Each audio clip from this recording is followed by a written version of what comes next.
Good afternoon. It is now 5:03. I am Cynthia Elliott, President of the Rochester Board of Education, here to convene this hearing. I am joined by Auditor General Anissa Henry Wheeler, Chuck Cutler, Emergency Response Planning Coordinator in the Department of Safety and Security, and Deputy Superintendent Carmine Paluso. The Rochester City School District is conducting a public hearing to gather input regarding the district-wide safety plan. The Rochester City School District is committed to the safety and preparedness of its students, staff, and its visitors. Our district-wide school safety plan is an all hazards approach to crisis management and focuses on mitigation, prevention, preparedness, response, and recovery procedures. The district-wide school safety plan is implemented at the time of an emergency at the direction of the superintendent and/or her staff. Incident commanders, in parentheses, principal or designee, implement building emergency response plans when directed by their respective school chief, deputy chief of teaching and learning, or the chief operations officer.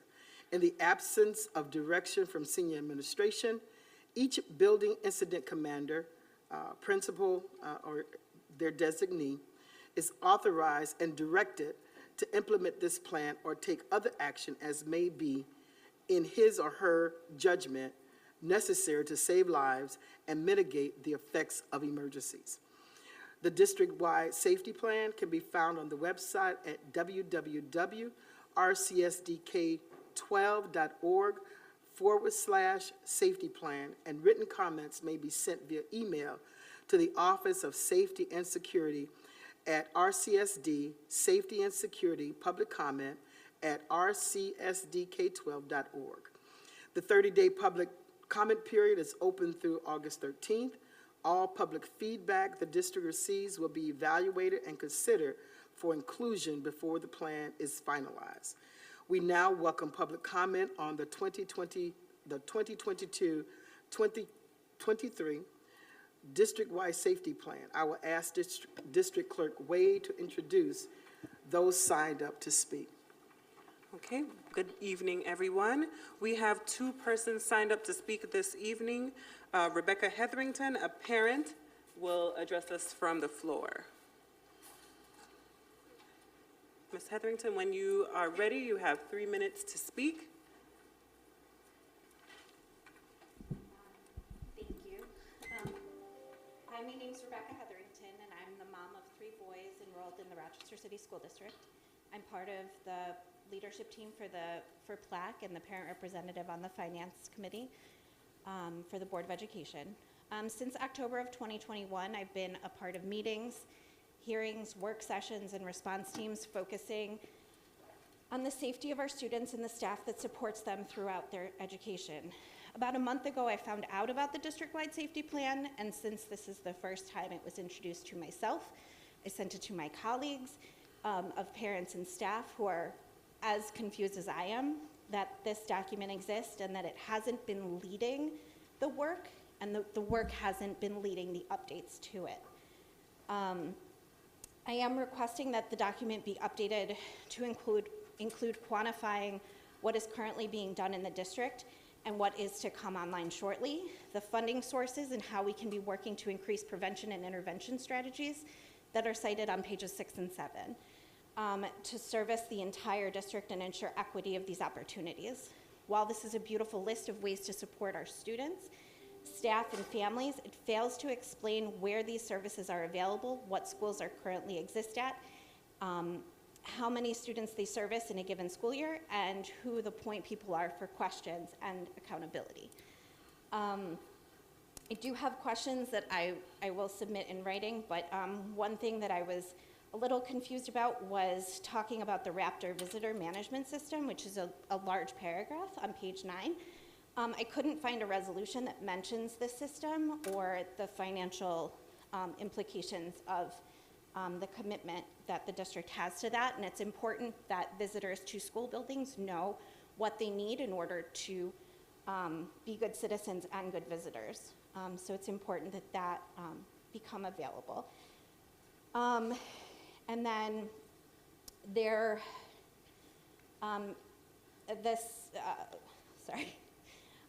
safety is everything. Every school day, we dress our children and send them into what feels like a black box, that the bus and their school and hope beyond hope that they get what they need, that they are safe and protected, and that the district has given each school the tools they need to be safe.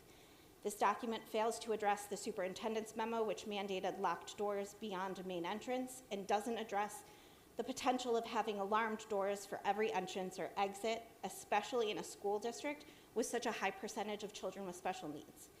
There are no protocols for adding or maintaining an infrastructure of video surveillance of every entrance and exit in a school building, and over the last year, while we've been so short-staffed, school buildings went without sentries and SSOs, with no clear path to who should lead that.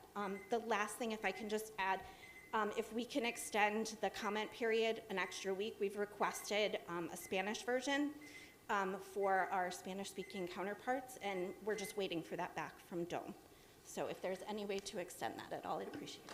Thank you for your time. Thank you, Ms. Hetherington.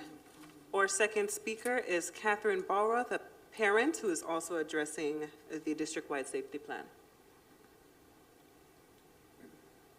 Welcome. Whenever you're ready, you have 3 minutes. Thank you.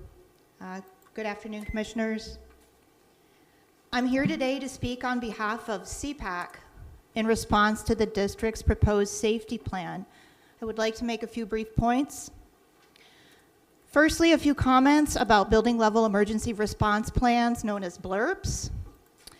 It is my understanding that the district is out of compliance with New York State on the submission of its own district-wide safety plan. How can parents trust that the BLERPs are also being submitted?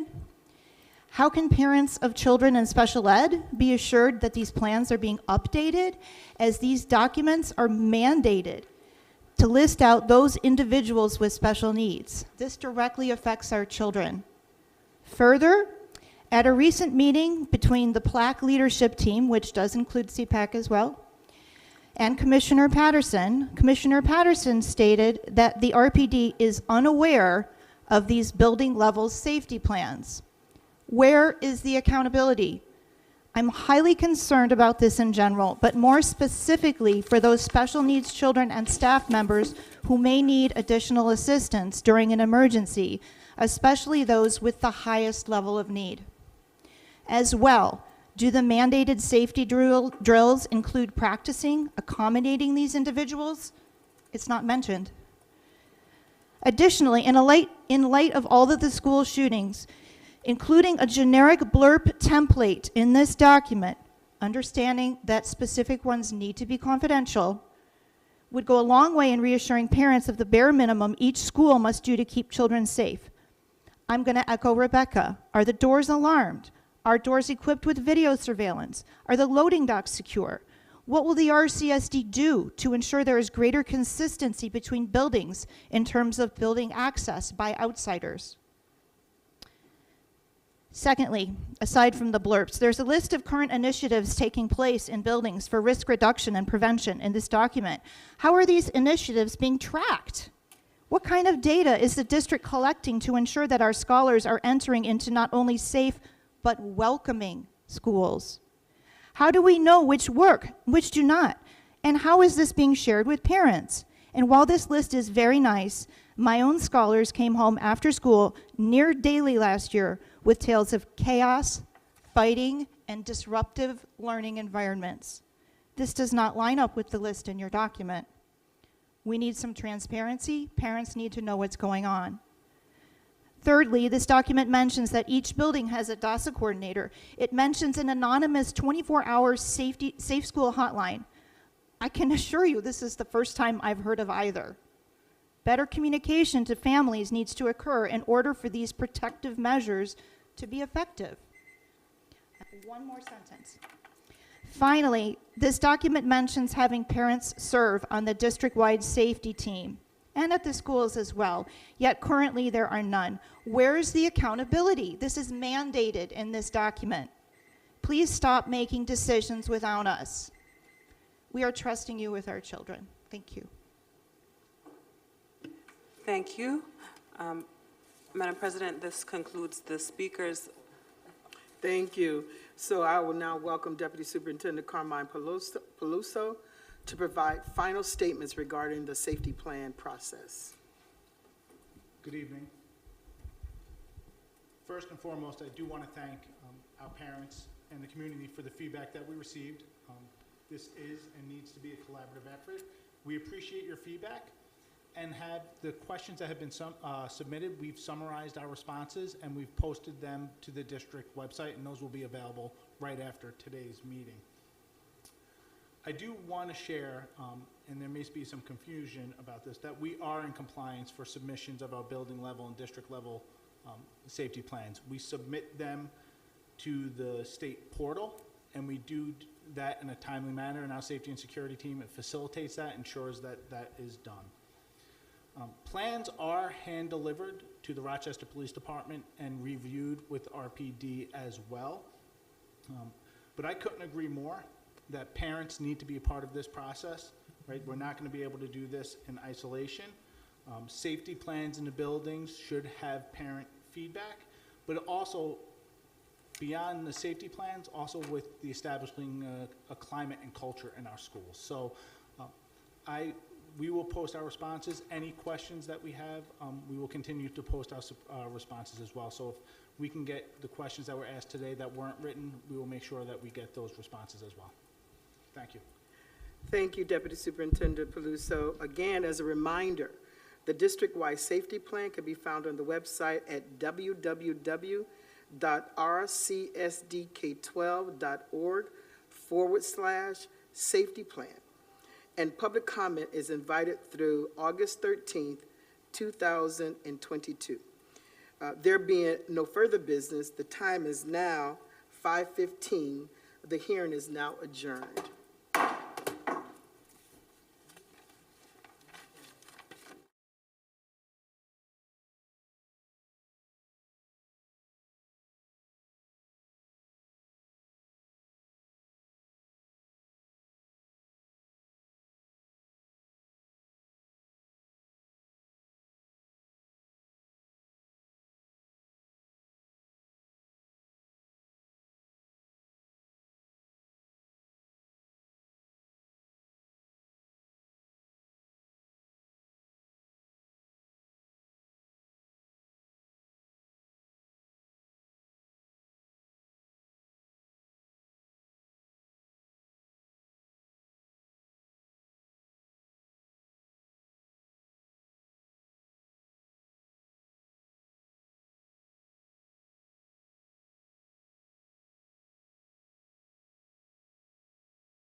Good evening. At this time, I'd like to call to order the Equity and Student Achievement Committee of the Whole meeting. Today is Tuesday, August 9th.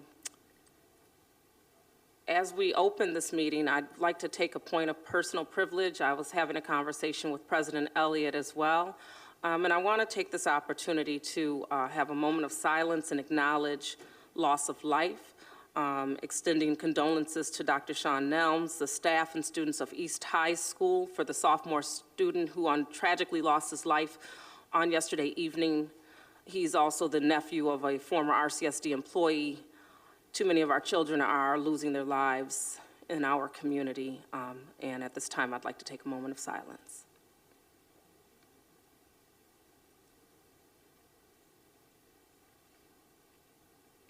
Thank you. I also would like to acknowledge that we have about 5 commissioners present in person, with 2 on Zoom, being Commissioner Patterson as well as Commissioner Malloy. And so I'd like to entertain a motion to suspend the terms of the video conferencing policy at this time, policy 2350. May I have a motion? So moved. Okay. So motion by Commissioner Adams and seconded by President Elliott. All those in favor? Aye. Thank you.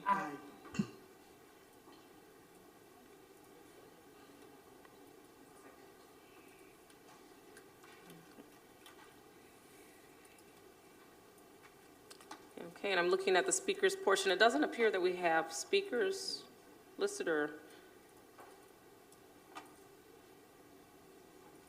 no speakers or comments. There are no speakers or comments. Thank you so much, Rahima.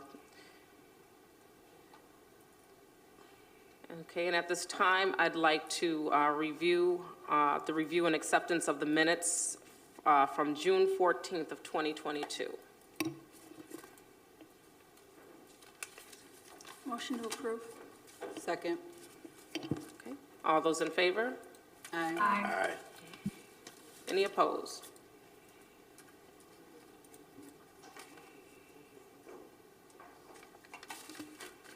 Voting is open. Okay, thank you. And although the last meeting on docket or on notice is June 14th, we have had some planning meetings and preview meetings as we prepare for the 2022-23 school year. So excited to see what we'll be doing here. And we're going to just move right into our discussion topics for the evening. We have quite a bit of data that we'll be sharing. And so at this time, let me just take a look at this agenda. We're going to have the teaching and learning updates come before us. Chief Academic Officer Shani Keelan. We have about 3 presentations, so it's all in one, but there's 3 components that we'll be looking at. We'll be starting with district chronic absenteeism. Our second part of the presentation will include attendance rates for K through 12. And then we'll be looking at the iReady reading and math data by grade configuration. So we're going to start with the district chronic absenteeism, at which point, once that presentation is completed, we'll provide or allow for 2 questions each commissioner so that we can move forward. So without further ado, Chief Academic Officer Shani Keelan, the floor is yours. Thank you. Thank you. Is it on? Okay. Hopefully you all can hear me. Thank you for having me. President Elliott, Vice President LeBron, and Superintendent Designee, and everyone here tonight, virtually and in person. So yes, we have a lot of data to share, so I'm glad we're going to separate. Actually, the first piece is absenteeism. I just want to remind us of guiding principles, and this I know everyone's seen a million times, but we must engage with grade level content, engage with high quality culturally responsive experiences where students are affirmed, seen, and valued, and that we're providing equitable experiences. And as I align this to my role as CAO in the focus for 22-23 in curriculum instruction and assessment, we really see grade level standards coming out in the curriculum piece, the what we're teaching. In instruction, where we're engaging all students and affirming all students in what's happening in the how we're teaching in the classroom. And then assessment is really in the measuring that our curriculum and instruction is meaningful by analyzing student work and assessments. So making sure we're looking at what students are learning as well as the teaching and what we're teaching. So this, I have disaggregated attendance rates by grade band of building. You can see the school numbers on the bottom. You can see the attendance rates going on the top. So best school rates here, you can see school 23 is close to 90, 53, 89, 46, and 15 are some of our best attendance rates. This is average daily attendance. The next slide will show you for K-8 buildings. So, oh, went too fast, too far. It's touchy.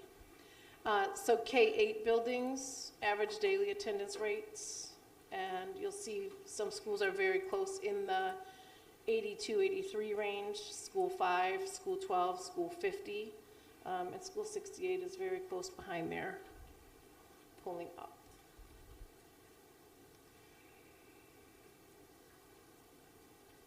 This is just 7, 8 grade configurations, middle school, and you'll see here East Lower and Alice Holloway Young is very close behind in leading the pack there.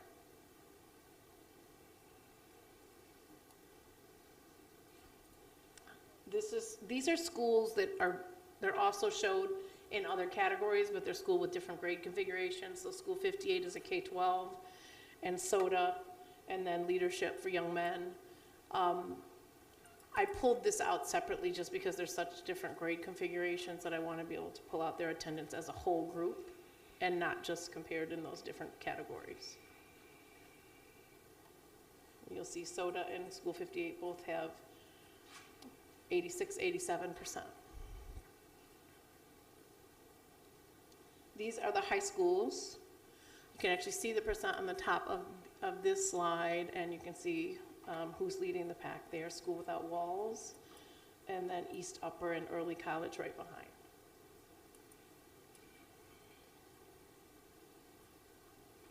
And that's just average daily attendance. Commissioner Simmons, I don't know if we want to pause there for any questions or comments. Excuse me. Yes, I would like to pause and open the floor for any questions. I'm going to start on the Zoom with, and I do see a hand actually, Commissioner Malloy. Thank you. Yes, just a quick question regarding the SOTA numbers. I know you had that listed as part of the 7-8, I believe, and I don't have it in front of me right here, but is there a way to, it's not listed, I'd like to know the difference between the 7-8 numbers at SOTA as well as the 9 through 12 numbers. Can we get access to that?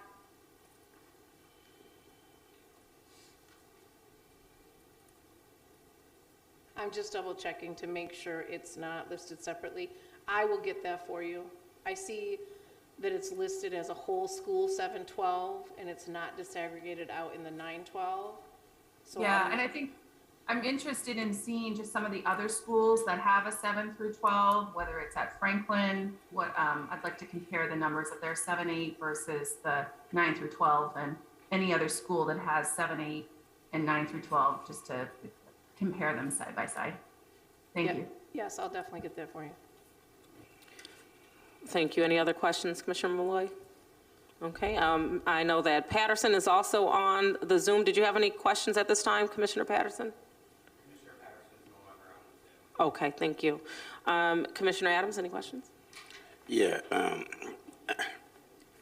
I don't really know if you can even answer this, but what I do know is that chronic absenteeism is one of the things that they use to put schools in receivership. And I'm concerned about these figures here because it don't take into account, some people have to keep, I've had to keep both of my kids home for like 5 days, 6 days because of COVID. Yeah. And I just, this whole attendance thing is an issue for me right now because I know a couple schools that's what tipped them over the edge right. of getting in the receivership. And I just had to talk about that. I don't really even have a question for you because I don't think you can even answer it. It's you know? You're right. When students are absent for COVID reasons, it is held against the average daily attendance. And so that has impacted our attendance in the last few years nationally. On chronic absenteeism, it is an accountability measure for all buildings, and so that is a way when we have high chronic absenteeism, which is the next piece of the presentation, where students fall into receivership and different accountability statuses. The reason we're bringing it to light, right, and for me as Chief Academic Officer, is in curriculum instruction and assessment. If we're trying to do all these great things with students, right, and make sure they're learning, we got to have them in buildings, and we have to make sure students are at school all day, every day on time. And yes, many people have been sick or been close contacts and have had to stay out because of COVID. But I really want to keep an eye on this. Our department, Dr. Black and I have talked about this with Commissioner Simmons, keeping an eye on all the data points that affect us and all of our data to improve that, right, to make greater outcomes. Thank you. I do have a question as well. When I'm looking at attendance rates, the way I'm thinking about our students are arriving at school, they're attending, they're shown in Power School or what have you, whatever the measure is, these students are here. Are we taking into account class or seat time with these attendance rates? So we know that across some schools, students may show up, they may be marked present, and then they may choose to spend math in the lunchroom or somewhere else. So how are we accounting for the seat time that's being missed? Yeah, I did have a good conversation with our director of attendance, and there are a lot of protocols and systems in place for everyone to take attendance every period in 7 through 12. In elementary, it's a little bit different. They're taking it in different ways, but it really is, you get your output based on your input, right? Mm-hmm. And so I think us looking at the data much more specifically, much more regularly, will help us kind of problem solve where are some of those issues and where can we help support. If there are data entry issues, how do we help get that to a better place? Or if it's a procedural, structural issue, how do we do that work? But looking at it and digging deep into the data will help us figure that out. Okay, so it's safe to say that on the surface, the attendance is what it is, but as we dig, we may find that it would look different. Because I would love to see information based on seat time, like students actually arriving and going to class, mm-hmm. and what that looks like and what, how that narrative plays out. Vice President LeBron. Thank you.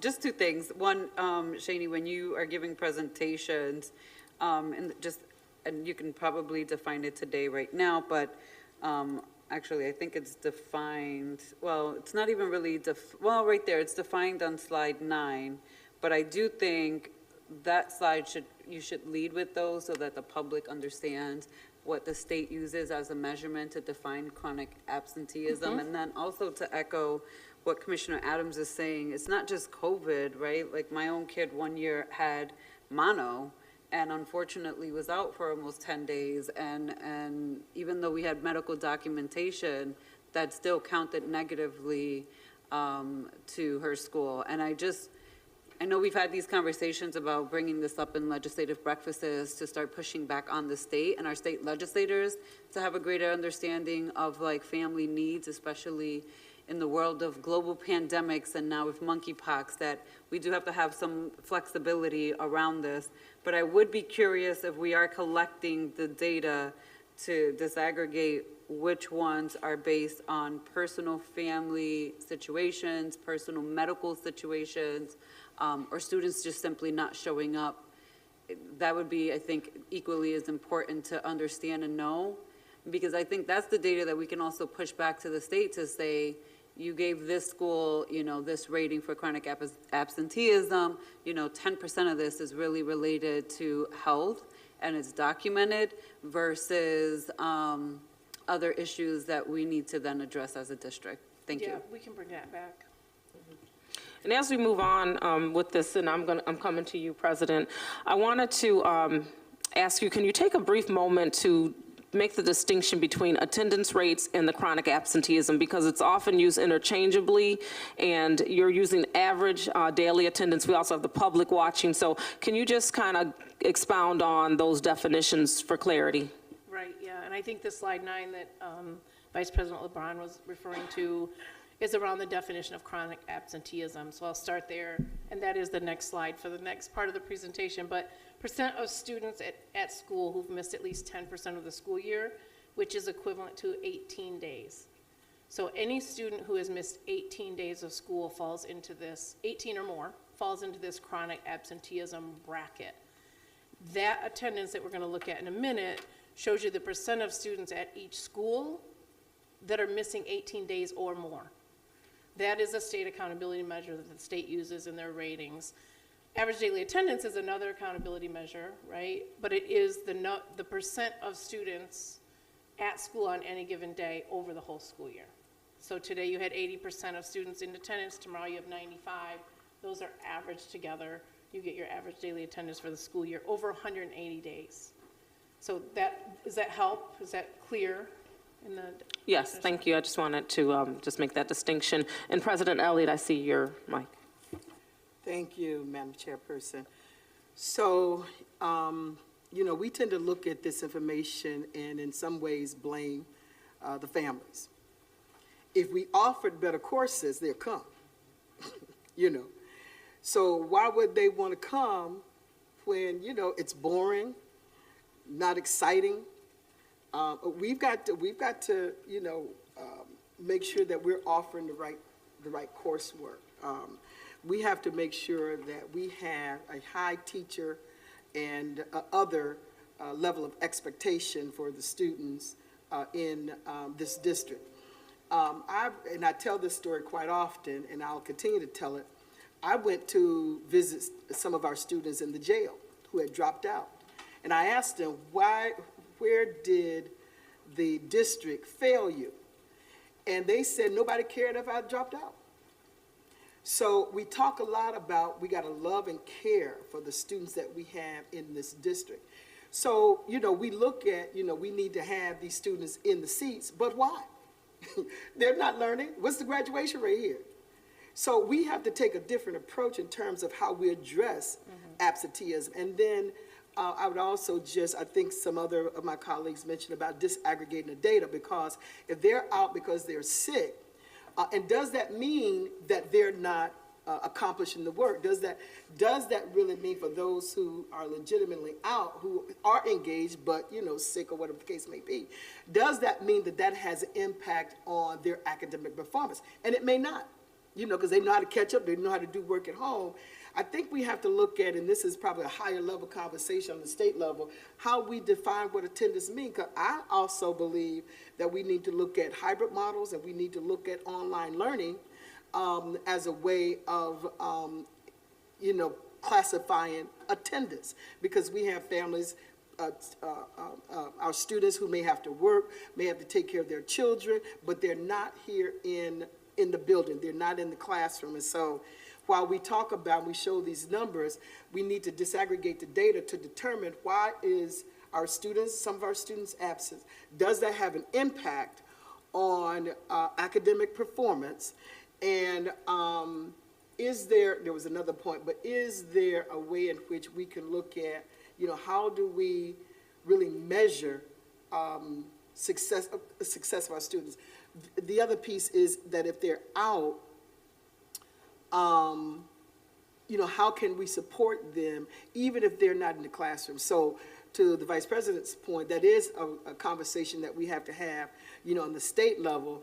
But I would like to see that we are disaggregating that data and putting it out in the public, so that the only narrative that's out there is not that, we've got, for example, Franklin has a 59% attendance rate, But the question becomes, what are we doing? What's happening out there? Yeah. So our community needs to have the full picture. Right. And so not just, dumping, not just it being a data dump, but actually being able to interpret what that data means and then taking that and determine what we're going to do that.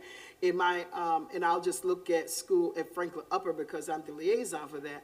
There are certain measures that they're taking in order to try to increase attendance over there. And so, we look at a 59% attendance rate now, but the question becomes, what are they doing in order to increase that, and what measures are we going to be using in order to ensure that that those measures that they're using are actually having impact? Thank you.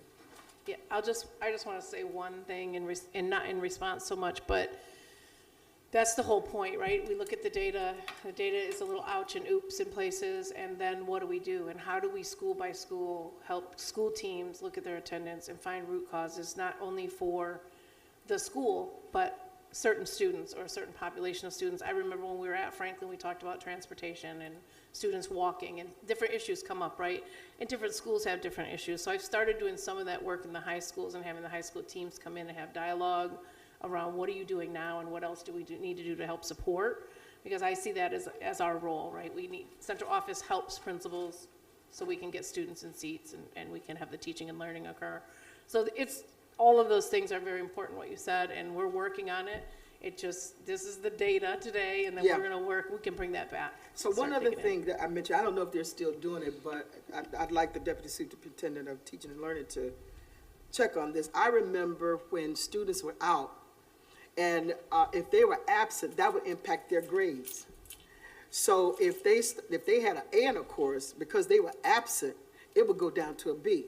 Now, this is the kind of practices that were done, early on in my tenure here, but we need to check to make sure that that kind of, in my view, punishment is not continuing. Yeah, we're digging into those policies too, grade All and right, retention, thank you. promotion. Thank you. Okay. Commissioner Powell, did you have any questions? If you could go to slide 4, whoever's driving it. So I don't want to speak to the high school attendance just now, because I'm not sure it'd be useful debate to discuss root causes there, but if we, that's not slide 4.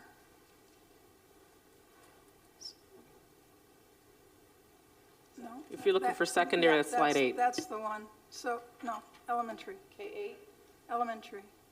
K6. So if we were to put success rates on the ELA and math scores against these elementary attendance rates, there would be really no debate that attendance drives success in school. And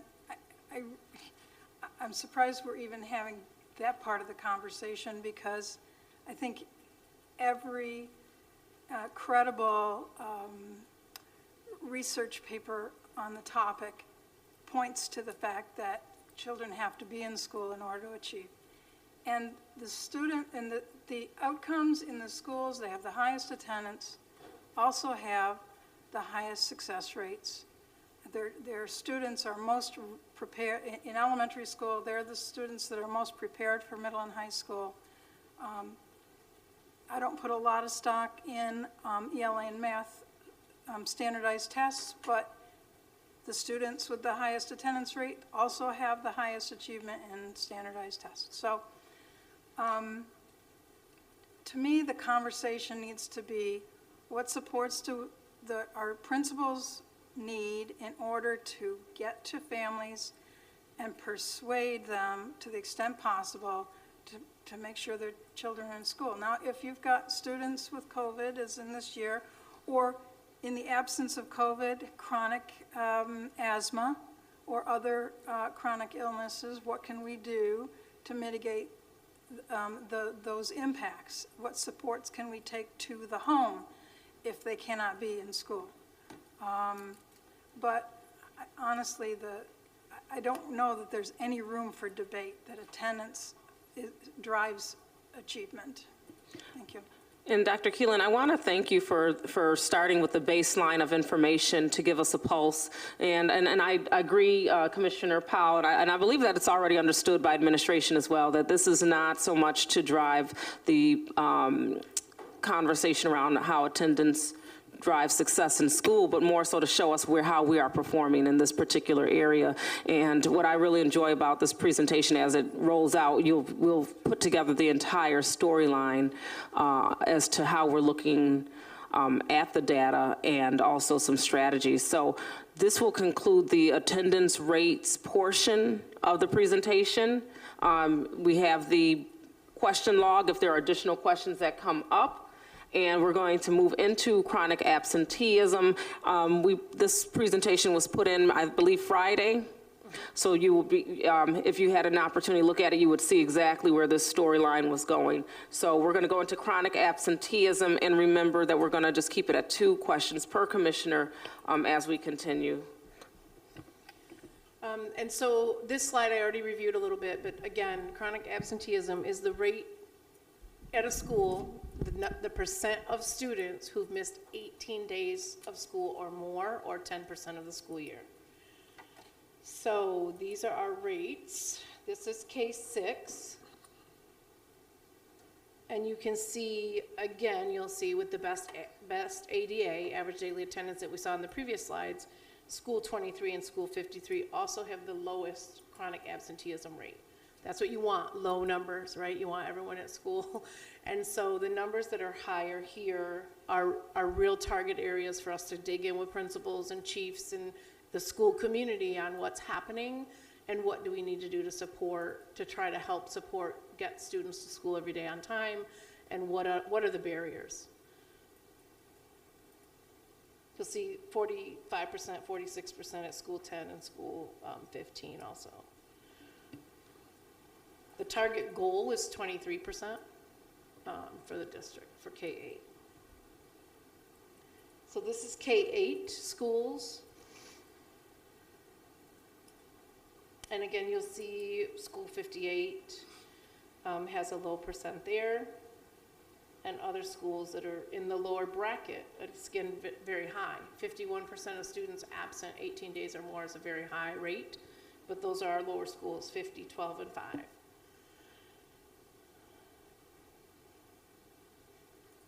And these numbers will really, really drive your average daily attendance rate down. Here's your 7, 8 grade configurations. And SOTA has the lowest chronic absenteeism rate. The others are all quite high, between 66 and 82.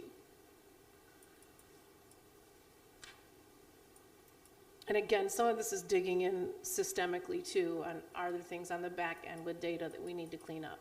Are there students that have moved or transferred and have been counted against us in our chronic absenteeism and not taken off our books and things like that? The next slide is high school. And you'll see SOTA again as a lower. I think this slide actually gives you what some folks previously asked for in attendance. ADA, where SOTA, this is just high school. In the previous slide, it was just 7, 8 of the building. So the ask, I'm sure, will be combined and separated again, and I'll make sure I get that back out to all of you.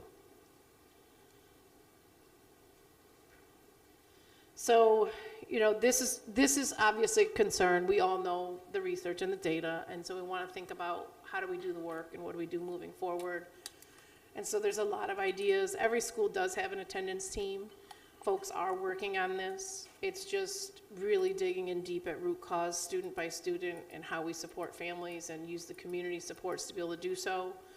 But this is what, you know, these are effective strategies that many other places around the country are using.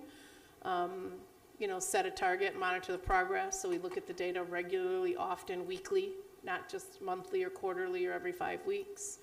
Partnering with community agencies and parents, seeing what they need, right? What are the needs? They don't want their child to walk to school. It's not safe. They're not close enough for a bus. What else can we do as a district to support that? Examine factors that contribute to the chronic absenteeism. If there's severe illnesses, do they need more support in getting medical needs or anything taken care of? How else do we help support the work? Because our goal is to get every child to school every day. So universal and targeted strategies, that is, you know, what do we do for all students, right? And then what do we do student by student, school by school, case by case? And then much more positive support than punitive action, which is something that has already been referred to tonight. So those are just some strategies, like what are the next steps in moving forward? So that's that piece. Okay. I have a question. Is that it for chronic absenteeism? Yes. Okay, so as we look at that, and I Well, appreciate. there's one more. Okay, But this is what I just said. We must increase attendance, we must reduce chronic absenteeism, and then students obviously will become more proficient by attending school every day on time. thank you. And so I want to kind of linger over here on slide 14 when we talk about strategies, because I know that there's a lot of, there's community groups. We know that there's been school attendance teams for quite a while. We know there's been a lot of research and factor analysis as to what's going in and driving chronic absenteeism, and approaches that are in place in some cases. So I guess for me, I want to see this kind of expounded on. So I have some additional questions. I think my questions are around the attendance teams, the, you know, how stable are they? Are they all up to capacity? You know, just like our parent groups, you know, each team's supposed to have like a school-based planning team, and that's not necessarily happening at every school like it should.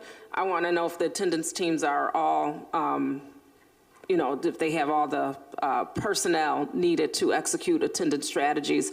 I'd like to know about the tier 1, 2, and 3. Are we still using that approach? And what is our approach to get students from tier 2 into tier 1?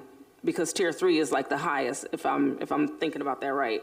So I'm just wondering more specifically what the schools have expressed. So when we talk about factors, we know that they exist.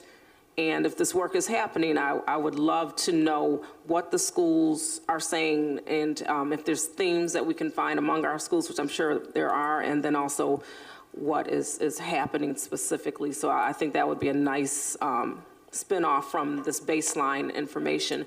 I'm going to start at the other, well, I'm going to start in the middle with the president, because I heard her say she had a question, and then I'm going to start at the far end. President Elliott? Thank you. See, sometimes I think that we make data a god, right? Because we got some examples here of what we can do. School 53 has a 31% chronic absenteeism rate compared to School 9 that has an 82%. What are they doing at 53? What are they doing at 23? What are they doing at SOTA? I mean, we need to get that information first, in my view. What are they doing? And they're still high, but what are they doing that we can take in order to apply it at other schools? You know, let me tell you something. Some of this data stuff, it still doesn't work on behalf of the kids in this district. But if we see that there are certain things that are working, why can't we just go and ask them, what are they doing to work? Now, at number 9 school, for example, and I'm also the liaison for that school, that is a highly transit population, meaning that they will come here, and then, as you know, they will go back to Puerto Rico. But just ask, why are they doing? How are they doing it at SOTA Elementary? How are they doing it? You know, it just I don't know. I just get somewhat frustrated that we have to go this data route when we should, in my view, go the route where it's actually working. So I'll just leave that for right now. Thank you. Okay, yeah, it is definitely an and it'll also help us point out some inequities within our system and why some schools may be, you know, what we can do to mitigate that. We have State Monitor Shally Jallo here. I just want to know if you have any thoughts that are coming to mind. Yeah, I would like to see the district. Is it on, show? Is it on? Can you hear me? Yeah. I would like to low. see the district take more responsibility for how they contribute, how the district contributes to chronic absenteeism. And what I mean by that is, as I walked to, visited many of the summer school sites, and I'm talking mostly secondary, and spoke to high school age students and asked them about the high school that they were going to be attending. Many were attending schools they didn't pick. Many were attending schools they didn't want to go to. And that, for that age group, that could be a high contributor to why they don't attend school on a regular basis. So there are things about transportation that we do that contribute to chronic absenteeism. There are things that we do as it relates to how children actually get into the schools of their choosing that I think also contribute, that district can control. You don't need a team, a task force, a committee. These are decisions that you're making in your departments every day that impact, I think, chronic absenteeism. Thank you. Questions, Commissioner Powell at all? All set? Any question? I do see you, Commissioner Malloy. Sorry, I hit the wrong button there. I'm really interested in just knowing more about the factors. I hope that we can take a deeper dive into some of the factors that we see contributing to chronic absenteeism and find those commonalities. And as a board member, I'm interested to make those comparisons between our different schools, just so that I'm more aware. We know that there are some root causes of chronic absenteeism, but I want to see if it's consistent district-wide. So thank you. Okay, thank you so much, Commissioner Malloy. And, I wanted to say this last statement, thinking about what State Monitor shared, and it just brought to my mind, a conversation I had at Edison Tech, for example. They have a plethora of wonderful opportunities there, CTE-focused opportunities for students. But if students don't understand why they're there and they end up there by happenstance versus choice or selection, they're often not necessarily bought into that. So I do hear what you're saying and recognize that. Did you have any final pieces on the chronic absenteeism? Just to kind of sum up in all the comments that I heard, I do think it's really important, and it came up both with attendance and chronic absenteeism, that students need to want to be in our buildings and need to be excited about the learning. And so that is our task, right, to make that happen within the curriculum and instruction, and school choice. And we are working on the 8th to 9th grade transition plan and school of choice to hopefully make that much more engaging and appealing for all of our 8th grade students that are going 9 next year. And so that process is in full swing.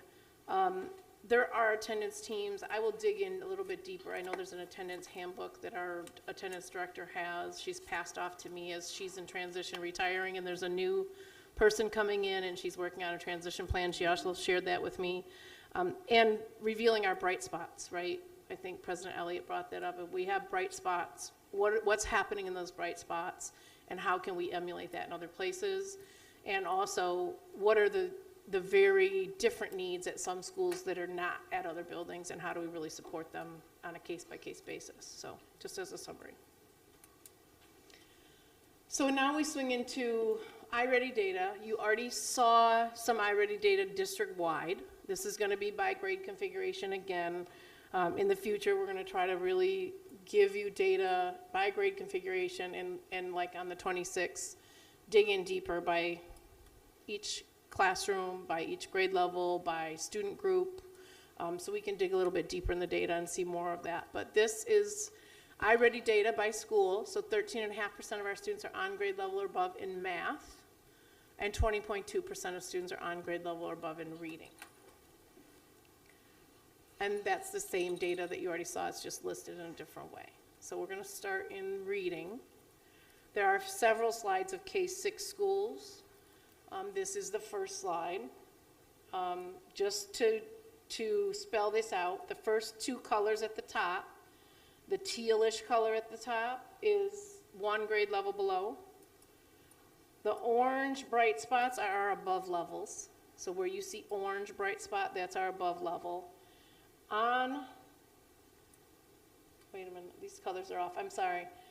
Let me rewind. The on level is the very top teal jadish color. The bottom color is very close to that. So the on level, the first layer of colors, and the orange level is above level. Those are what we want to see more of. The darkest color is 2 or more levels below, and then that bottom bluish color is 1 grade level below. So this is K-6 reading by school.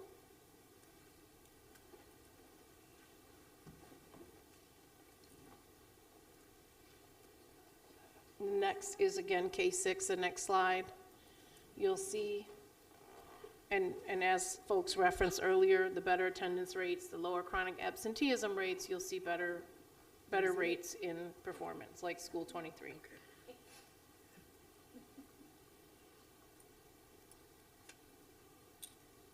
And then there's one more K6.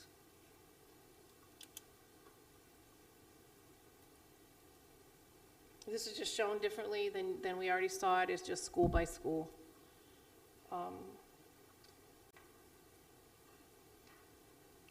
Again, we already talked about School 53, 46 as having some better attendance and chronic absenteeism rates, and you'll see the data there. K8, these are schools that have a grade K8 configuration. Again, the very first two colors, on level, orange is above level. The middle color is 2 or more grade levels below, and the bottom color is 1 level below. You can see the district total on this one over to the right. So on this slide, you can see the schools compared to the district total. So some faring better than others. And this one is for 7-8 in reading.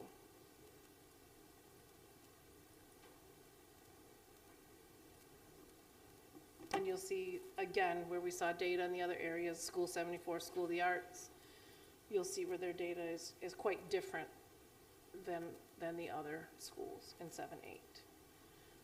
I will say when we looked at this overall data with iReady, with cabinet level and with principals last week, the data for growth for us, as we talked about in the last presentation, for what we had last year for 2 benchmarks, we had pretty good growth from winter to spring as a district based on what we should have. And so we are very hopeful in the work that we're going to do and that this will continue to get better. And we will have more orange and we'll have more of that top color of students on grade level or above. The other thing that I thought was very important in the data that we saw is our scores overall have taken a dip right from COVID and the pandemic, yet nationally and in Rochester, they haven't dipped as much as folks thought they would because of pandemic, right? And so there has been a dip, nationwide and in Rochester, but that is not as drastic of a fall, I think, as most people predicted. So that's good to know, right? And so we're going to keep on the steady.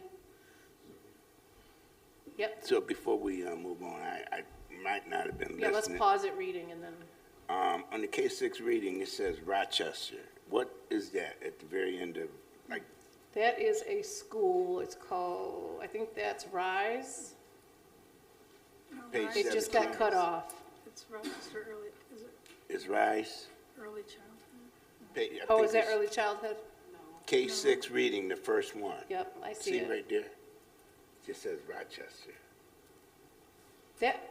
I'll double check. I thought that one was Rise, but I'll go back and double check because I do not think that's district as a whole. The one is district as a whole says district. No, Rise is on another page. I don't know, I have the slide number. Slide 18, 17. or 17, I apologize, thank you. I'm sorry. We don't have early childhood anymore. So it's All right. I'll get it though, so I can get that back to you. It only says Rochester? I'll double check it.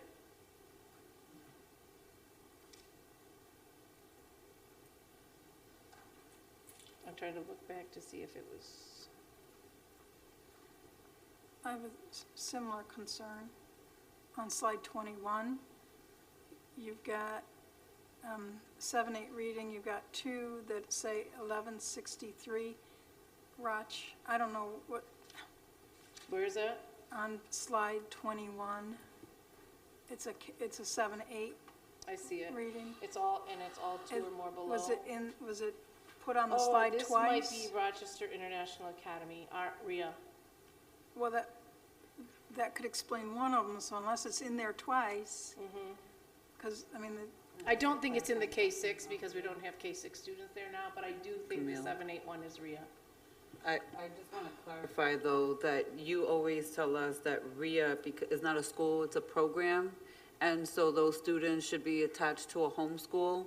So if you're going to be presenting it this way moving forward, I mean, we still have some issues around RIA getting reinstated, but I just want to understand why all of a sudden that data would be presented this way.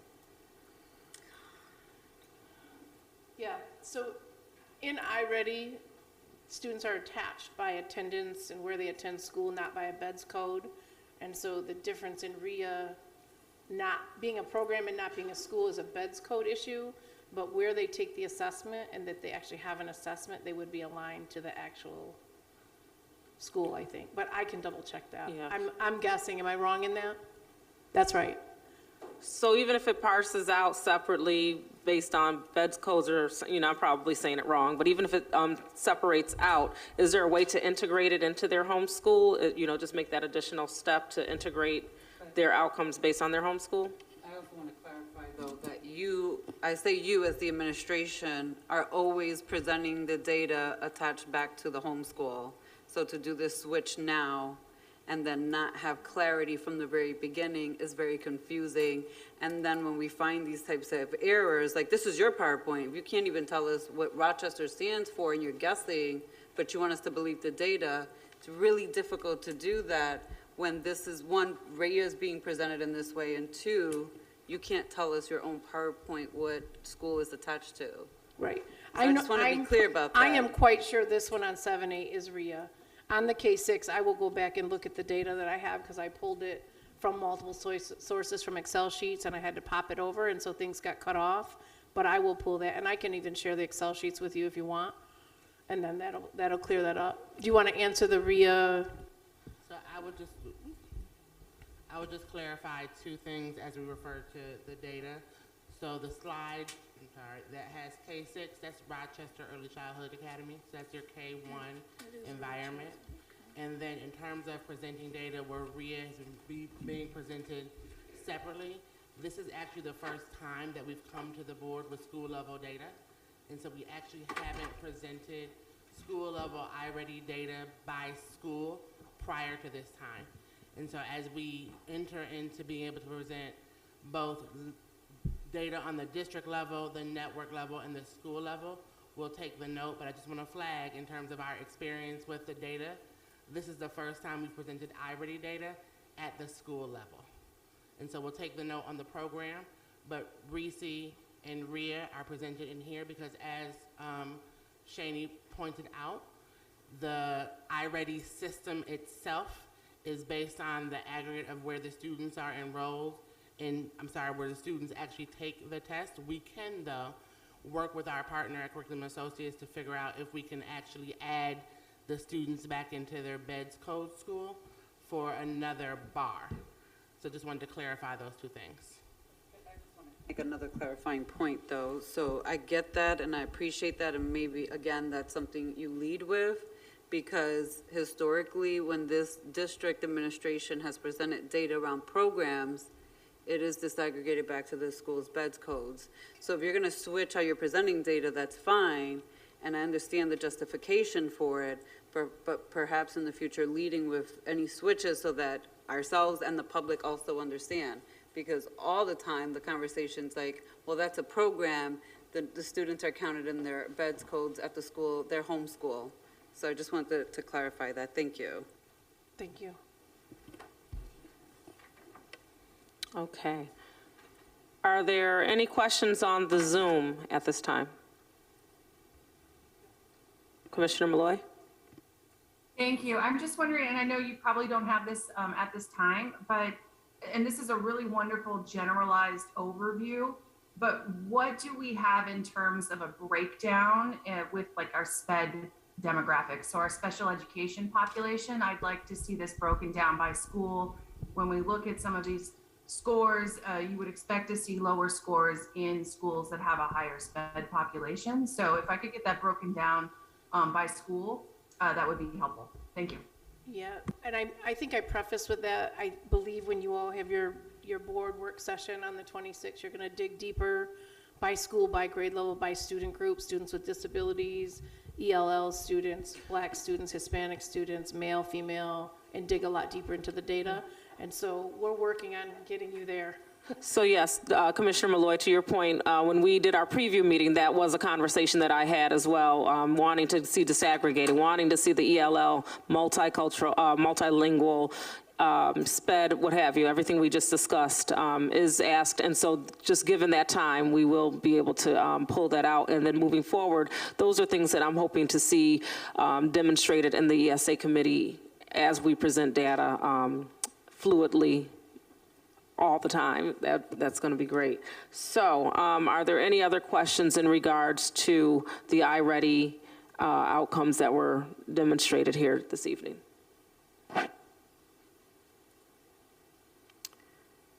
Okay.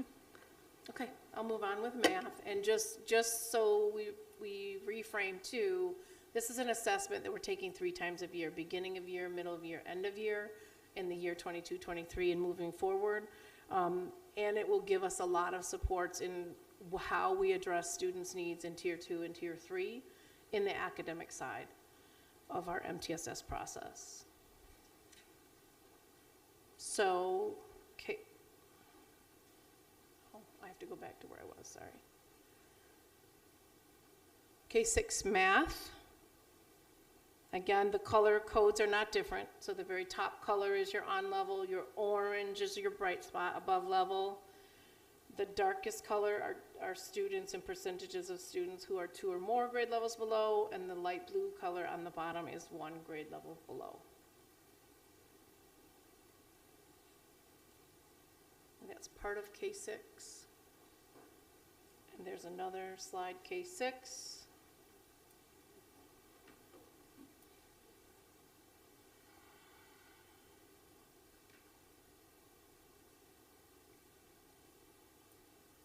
And there's one more, K-6 math. And you can see on the right there the district total, so you can see in some cases how schools are above district total. Montessori, 46, 42, 23.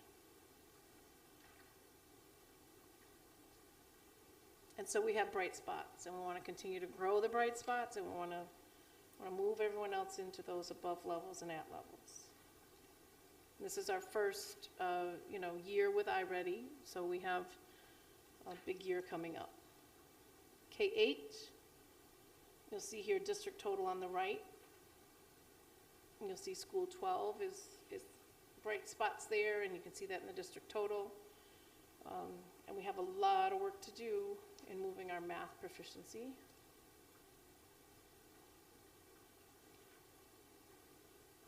And then here's your 7-8 grade configurations. And district totals on the right again, so you can see some comparison there.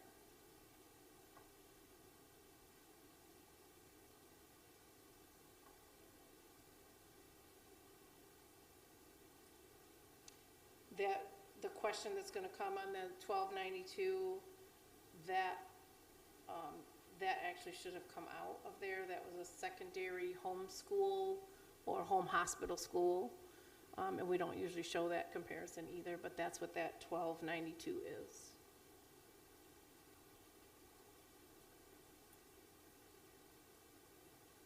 So that's math by grade configuration by school across the district. K-8, we are working to have some other indicators in high school so we can have some progress monitoring checks too. I know there was a lot of comments earlier around what we're doing in high school. And I think being able to have pulse checks more often with what's happening with students in courses will help us address their needs much quicker and not wait till the course is over. And so we're working on that as well. Okay. Was that questions? Yeah. Yeah. Okay. Awesome. Thank you for this information and lots of data. That's something that I think is extremely important, that we have a pulse and we're looking at data to drive our decision making.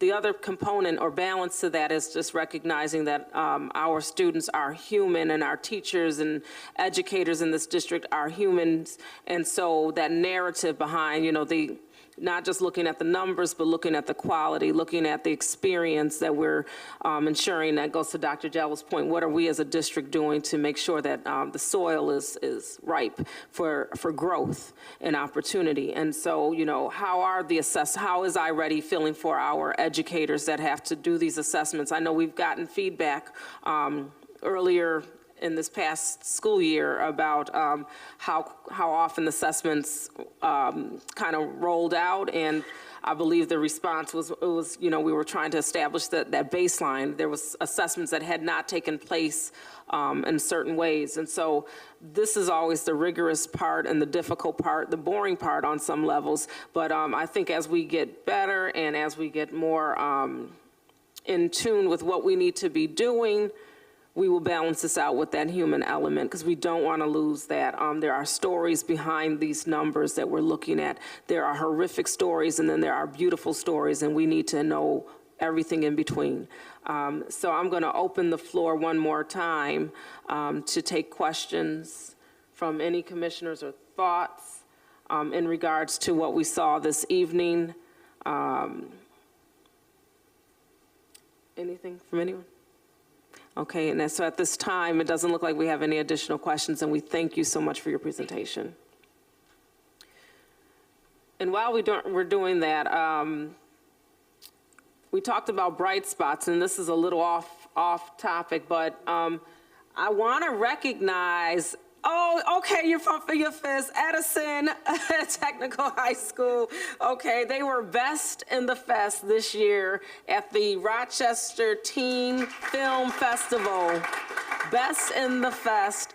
And the documentary or film was called The Unattainable Dream, Redlining in Rochester. And the experience, I was able to personally experience the students and staff at the school community as they worked to put this film together, and the level of professionalism, expertise was just extremely powerful. I was humbled and honored to be part of that film, but more amazed at the students that executed this piece with staff behind them. And there were great community members that were part of this as well.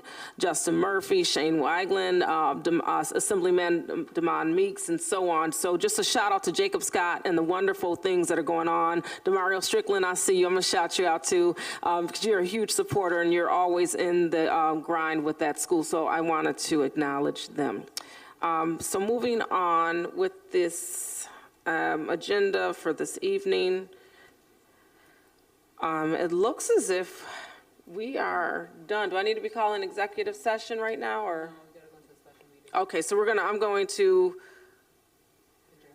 ask that we take a moment to complete the commissioners' meeting survey, and while we're doing that, make a motion or entertain a motion to move into a special meeting? Adjourn. A motion to adjourn this meeting. That's what we're going to do. Motion to adjourn. Second. Okay, all in favor? Aye. Thank you so much.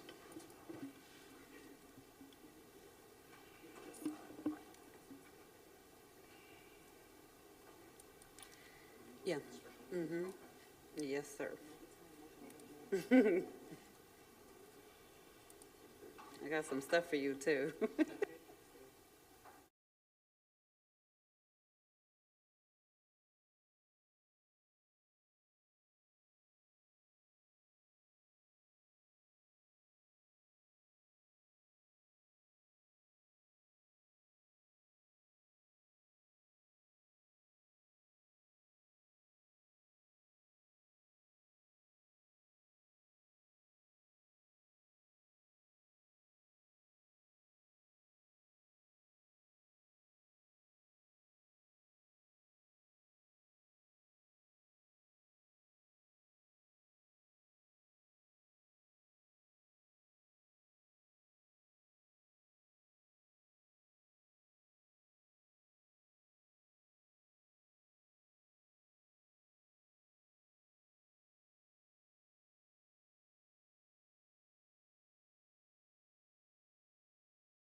Good evening and welcome back. And we are going to convene a special meeting for considerations of resolutions. Do we still have two people on video conferencing? No, we don't, so you only have one, so you don't have to do the. Okay, so Commissioner Malloy is currently on Zoom joining us, and Commissioner Patterson has an absence. There are no speakers for the special meeting tonight, and we're going to go right into resolutions considerations with the first resolution being the agreement for Franklin Coive Company at East, which is Resolution 22-23-1. Can I get a motion for that resolution? So moved. I think I heard Commissioner Malloy on Zoom and seconded by Commissioner Powell in person. Any questions?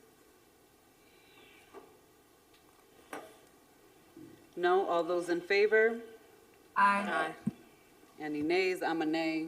I'll vote on record as a no and in the system. Thank you. Up next is appointment to the Professional Education Area, Resolution 22-23, number 2. Can I get a motion? So moved. Motion. Motions, I'll give it to Commissioner Simmons, who's to my left, and seconded by Commissioner Malloy, who's on Zoom. Any questions or comments?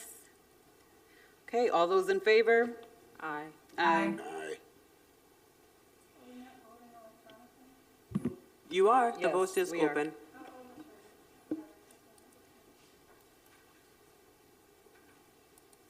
Up next passes. is, the motion passes, thank you, Kalia. Up next is appointment to the part-time positions, Resolution 22-23, number 3. Can I get a motion for appointment to the part-time positions? Second. So moved by Commissioner Malloy, seconded by Commissioner Adams. Any questions or comments related to this resolution? Hearing none, all those in favor? Aye.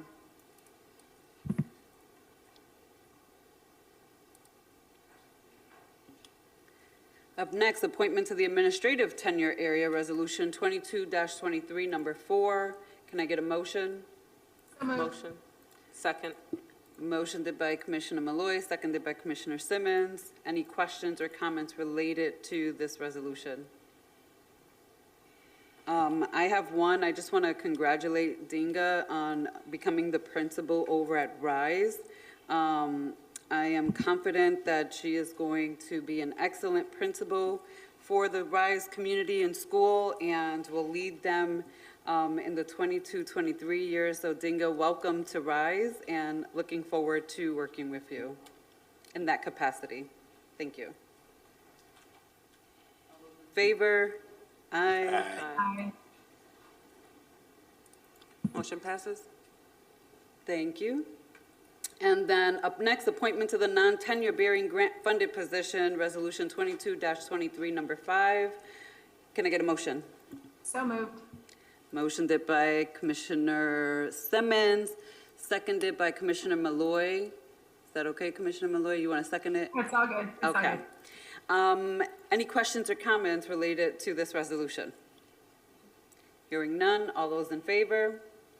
Aye. Aye. The online voting just went open. I didn't get it. Oh, yeah, now I got it. Oh, there we go. It's a little bit delayed with the online voting, so for those watching, we have to wait for that pop-up so we can vote. Motion passed, 5-0. Thank you. Acting Administrative Appointment, Resolution 22-23, 6, Director of P-TECH. This is an acting position. Can I get a motion? So moved. Seconded? Second. So moved by Commissioner Malloy, seconded by Commissioner Simmons. Any questions or comments related to this resolution?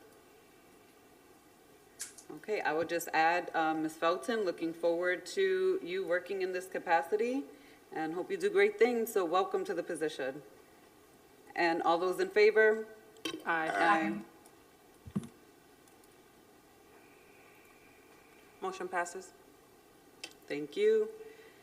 Up next, provisional appointment to the listed competitive civil service titles, Resolution 22-23, number 7. Can I get a motion? So moved. Motioned by Commissioner Malloy. Can I get a second? Second. Seconded by Commissioner Simmons. Any questions or comments related to this resolution? I do have a question. Yes. I just wanted to know a little bit more about the position, oops, hold on. A little more about the Director of Recruitment and Selection and Retention and what the primary job duties are for that position. Good evening, Commissioner. This is a position that currently exists in the Office of Human Capital. Current holder of that position is taking a position elsewhere, and so that vacancy became available. It assists with our civil service hiring and operations, as well as working with our recruiters, our recruitment strategy, and task forces related to recruitment strategy in the district.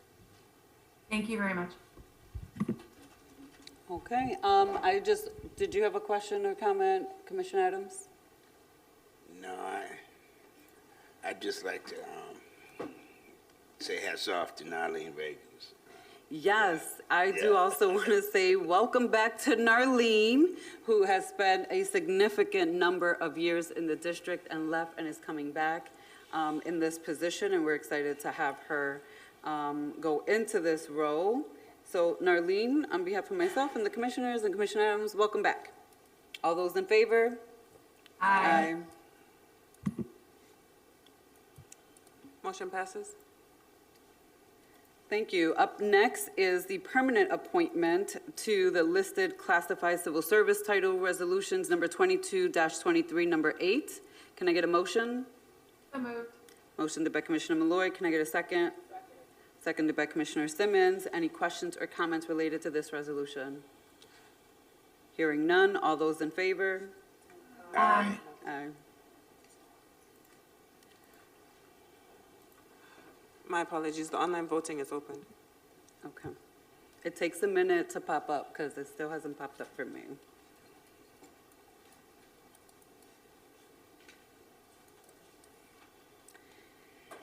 Okay, the next resolution up is recall of teachers or teaching assistants and/or administrators, Resolution 22-23, number 9. Can I get a motion? Motion. So moved. Motioned Second. by Commissioner Simmons, seconded by Commissioner Malloy. Any questions or comments related to this resolution? All those in favor? Aye. Aye.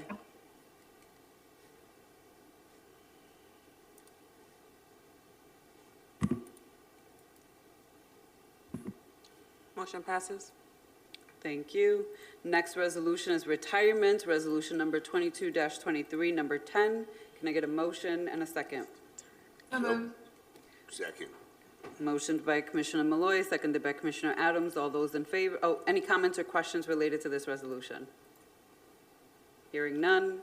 All those in favor? Aye.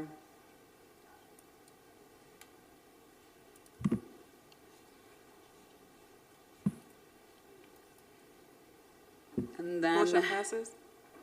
thank you. Up next, resignations, which is Resolution 22-23, number 11. Can I get a motion? So Motion. moved. Motioned by Commissioner Simmons, seconded by Commissioner Malloy. Any comments or questions related to this resolution? Hearing none. All those in favor? Aye.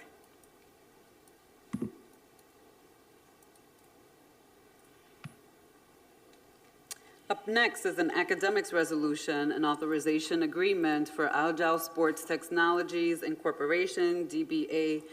It looks like Huddle or Hudi, and it is Resolution 22-23, number 12. Can I get a motion and a second for this resolution? Motion. Motion by Second. Commissioner Simmons, second by Commissioner Malloy. Any comments or questions related to this resolution? Commissioner Malloy? Thank you. And I'm not sure if this is exactly related, but I was wondering if we have a girls lacrosse team. I see that in this resolution that there are going to be supplies provided for our lacrosse program. And I know that we do have a boys program, but I'm not aware of any girls program, and I think we have enough students to field a lacrosse team in the district. And if there's anyone, I know it probably won't happen tonight, but I just wanted to state on record that I would like to know the status of our girls lacrosse program. So thank you. Does anybody want to answer right now or the question log? I've added to the Okay. question log. All right, thank you. All right, all those in favor? Aye. Aye. Up next, the Code of Conduct Committee, Resolution 22-23, number 13. Can I get a motion and a second? Motion. Second. I'm going to motion to Commissioner Powell, seconded by Commissioner Adams. Any questions or comments related to this resolution? Hearing none, all those in favor? Aye. Aye.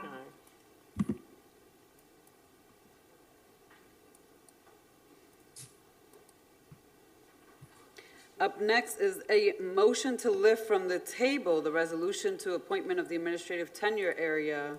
The district actually- would like to withdraw this resolution. Okay, I was gonna actually say I would like to take it into executive session, so at this time, that motion is, Wait, can you just take the motion to lift it, and then I can just put it and as then withdrawn? you're gonna take it out, okay. So I need a motion to lift for the table the resolution for the appointment of the administrative tenure area. The resolution number was 2223, number 872A, tabled from the July 28, 2022 business meeting. Can I get a motion? Motion?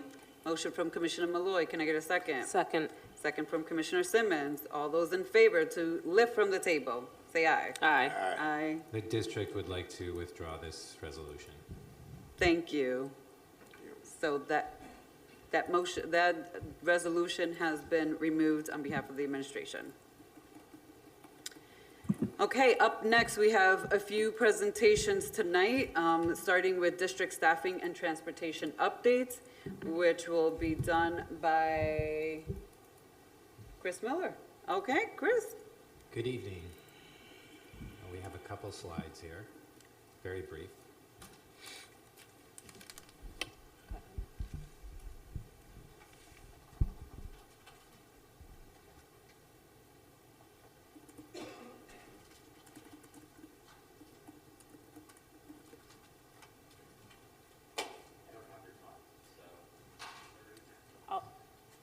I'll share from here, Tom.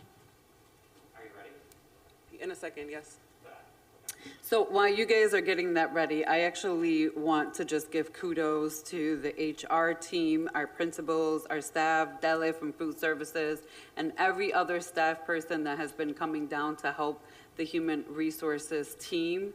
At the Mercantile every week, the numbers have grown week to week to week, and people are excited and coming and showing up. Everyone from professionals and administrators and teachers to those seeking jobs in other departments within the district. And we really thank our community for help spreading the word. And I know you're going to touch on it, but I just wanted to publicly, Chris, thank you and your team and applaud you all for the efforts that you're doing regarding on-site hiring and doing something a little bit different. So thank you. You ready, Kalia? All right, thank you. Here's your presentation. So good evening. We are hiring, and we are working round the clock to ensure that our staffing needs are met and that the needs of our students are fulfilled when we open school in 29 days. The teacher shortage in America has hit crisis levels. With urban school districts across New York State, you can keep it on that slide. Thank you. Keep it on this slide. With urban school districts across New York State and the nation witnessing hundreds into the thousands of vacancies individually prior to the opening of school right now. The New York State Education Department says that New York is expected to need 180,000 teachers, 180,000 new teachers in the next decade. This is not a short-term challenge. Last week, Deputy Superintendent Paluso highlighted our various strategies as we work to fill our needs. Central to our efforts, we've been working to be in our community, to meet at and where our community is, to table and to engage in on-the-spot hiring and recruitment. I want to also thank Vice President LeBron for your support and your care and for advocating to help us get space at the Mercantile on Main, because it has been an integral component of our recruitment and hiring strategy. And the Mercantile on Main is located in the former Sibley's building across from Parcel 5 downtown. We're validating parking at the Mortimer Street Garage nearby, and we're providing food vouchers through the generous support of donors. We've been conducting on-the-spot hiring there weekly across the summer, and we will continue to do so through the opening of school, and we hope that we can continue to do that monthly because recruiting and hiring needs to be continuous throughout the year. You can learn more about our recruitment events and apply at www.rcsdk12.org/careers. I want to also join Vice President LeBron in thanking our school principals, our operations teams, the departments of teaching and learning and special education, our school chiefs, and the entire Office of Human Capital team for their service and sacrifice in doing this work. Each of those individuals are working round the clock to ensure that we can open school on time with professionals in front of our students. We are making progress daily and will continue to do so each successive day until school opens in 29 days. I also want to thank our communications team for helping to develop and support our branding campaign. The word of mouth is getting out, and we are making progress by the word of mouth and social media sharing, and everyone highlighting opportunities that exist to be all in and in the RCSD is making an impact because people are coming out and they want to work and they want to help.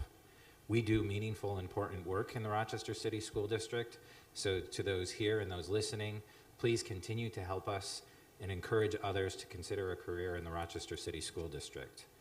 See yourself with the Rochester City School District. This weekend, next slide. As you look at this slide, you will see the progress that we have made in the last couple of weeks. We are moving the needle in terms of filling our gaps. You see that we have work to do, and we are working round the clock to ensure that we can fill positions that we have. This week and next week, we will be targeting work in custodial, security, and in food service to move those positions. We've been hiring individuals to work in a sub capacity, and so we will be working next to hire existing subs into full-time positions. And so we anticipate seeing significant movement in those areas in the coming week. You'll note significant movement with classroom teachers, and that is where we're focused mostly at this time with our efforts and the work of school principals to close those gaps. As I mentioned, we are in the community. This weekend we'll be tabling at the public market and Rock the Block hiring event at the Franklin campus. And next week we will again hold an on-the-spot hiring event at the Mercantile on Main on Wednesday, August 17th from 10 a.m. to 2 p.m. This past week at the Mercantile on Main, we interviewed 120 candidates who showed up. The previous week, we interviewed 90 candidates. We need everyone's help to continue to spread the word that we'll be there on August 17th so that we can interview more candidates and get them into our system to fill the vacancies that we have. Next week, we will present further update and deeper data on our vacancies, and I want to thank you for your time this evening. Thank you, Chris. And I think the next two slides on the transportation update are by our Deputy Carmine Paluso. Dr. Paluso. Thank you, Vice President LeBron. Good evening, Commissioners. Just wanted to provide a brief update regarding transportation, and like our Chief of Human Capital, Dr. Miller, mentioned, we will go further detail in this next week at our school reopening work session. First and foremost, just a reminder that tomorrow is the last day for families to submit transportation changes so that we could have transportation in place for our students on the first day of school. So please, just one last call, and remember to contact your child's school if there's any changes. I also want to say that our transportation department is working tirelessly, as well as our human capital department, to fill our transportation spots and work with our contractors to make sure they have their spots filled as well. Just as of August 5th, we have a need of 664 drivers, and we already have 609 secured, which provides us about a 91% fill rate, and that's for our contracted services. RTS is ready to go for our secondary students, so there will be, they're prepared and ready with their drivers. So right now, we're continuing to meet with the drivers, we're continuing to making changes, we're updating routes daily as we get information from our families, but we will provide a more in-detailed report weekly to the board in the Friday letter, as well as tell a little bit more about what is happening at next week's work session. Okay, are there any questions from anyone? Commissioner Malloy, I don't see you, but if you have I can't see if your hand is raised, but no? Okay, thank you very much to both of you. All right, next up, we have another presentation. This might be you as well, Dr. Paluso, I believe it is. So I'm going to turn it over to you to have a conversation around grade configuration. Thank you. So last week at the July 28th meeting, we talked, at the July 28th, FMP meeting, we talked a little bit about our configurations and what directions we wanted to go in as the collective board. And from there, we had presented some information on pre-K 5, 6, 8, and 9, 12. The board during that meeting had expressed an interest for us to explore our ability to accommodate a pre-K 6, 7, 8, 9, 12 model. So today what I want to share is information about our ability to accommodate such a model. So I'm going to go through a lot of data, a lot of information, and if you have any questions, I will ask at the end. So on the first slide, a slide that we have seen over time is our pre-K 12 enrollment and the change from 2011-2012 of 32,323 students to our 21-22 data of 24,891 students. Now this number fluctuates, right? This is our beds data reporting. So we use, for this chart, our beds data on 2011-12 and every year after that to 21-22. On the next slide, we're just kind of sharing our pre-K data. Our pre-K data shows pretty consistent along 2011-12 to 2015-16, and then we see that jump in 2016-17, and then with a dip during our COVID year in 2021, and a slight uptick last year in 21-22.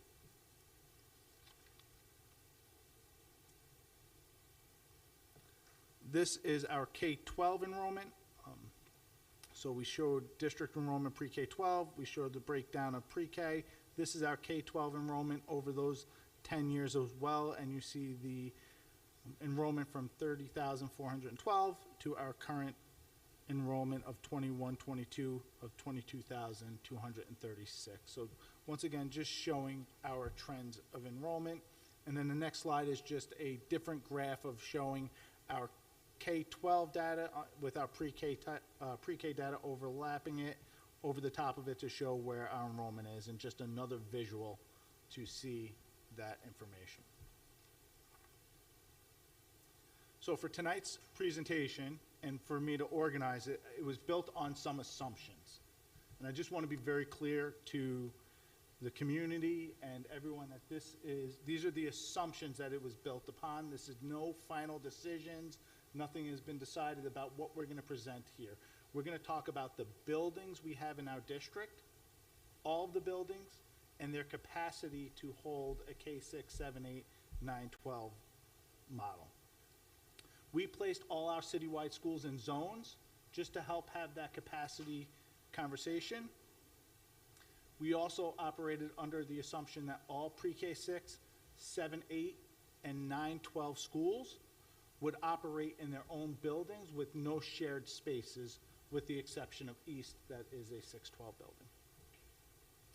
We zoned all elementary and 7, 8 schools and students just to see what our enrollment is and what our capacity is in a pre-K 6, 7, 8 zoned model.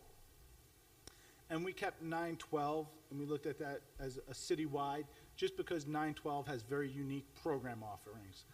The Edison campus offers CTE, School of the Arts is an arts school, the Wilson has IB. Those would not be able to replicate all of those schools in each zone, so that's why we kind of decided for this exercise, 912 would remain zone. Really focusing on buildings and not schools. Or we're not talking about schools in this place, although their schools have names that are numbers and have some identity to them. We're really looking at our buildings and not in particular our schools. Program enrollment has not been removed from home schools. You heard that question today a little bit. So in these scenarios, in these numbers, our program students are associated to a home school in their zone. And when we get into 712 buildings, we really discussed our ability to, what our projected enrollment is, not really the building capacity, which I will show you that data side by side as well, but we really don't want a building that has a capacity of 7-8 to be 2,000 students. We really would like it to be a little smaller, so we're not operating under that lens, but I just shared that data as well. So our enrollment by zone. I'm not going to read all these numbers, but you could see here it's broken down pre-K in each zone, the south, the northwest, the northeast, and then out of district in McKinney-Vento. So people that are outside of the district that don't have a residence in a particular zone, right, would be captured here that attend our schools. Our K-6 total, K-6 students in our south, northwest, northeast, and out of district, 7-8 totals, 912, and then we total those across for the south, northwest, northeast, and out of district. We had to find a snapshot in time, so this was pulled out of our Power School enrollment as of May 31st, so this is a snapshot in time data as well. So when looking at the south zone, this is our grade level enrollment in the south zone right now. So it doesn't mean that these are all south zone students. These are students from all across all zones. And you'll also see here there are some citywide schools in here, so you would typically see students that cross zones in those buildings as well. But with all of the schools in the south zone that we've identified as an assumption being pre-K-6 pre-K-6 buildings, our total enrollment in that zone is 4,041 students.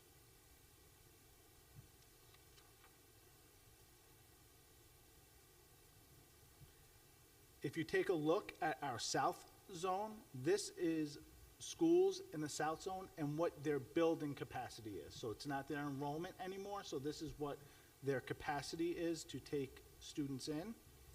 And if you add all those schools up in the south zone and look at it from a pre-K-6 lens only, there's enough seats for there to be 6,757 students. Following the same pattern for the northeast zone, these are all the students in school, all the schools and their student enrollment in the in the northeast zone. Once again, this doesn't mean that these students live in the northeast. Carmine, just for clarification, when you're talking about the capacity, are you talking about the fire zone capacity or classroom capacities for students? Very good question, thank you. It's the classroom capacity for us to operate in that building. Okay, thank you. You're welcome. So in the northeast, our enrollment with all of our buildings that sit in the northeast would be 5,618 students. That is our current enrollment that sits in all of those buildings in the northeast zone.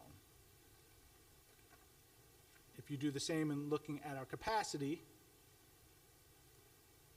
I want to note that we added building 20, the former Lom School, Henry Lom School number 20, in this number as well, because it's a building in in our possession in that zone as well. So total capacity in the northeast zone is 7,375 students.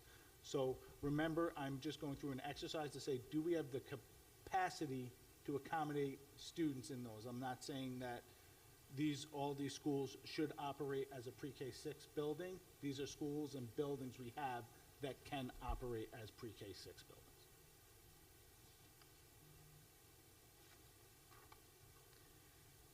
In the northwest zone, these are our schools that sit right now with students pre-K-6 in the northwest zone for a total of enrollment of 3,013 students.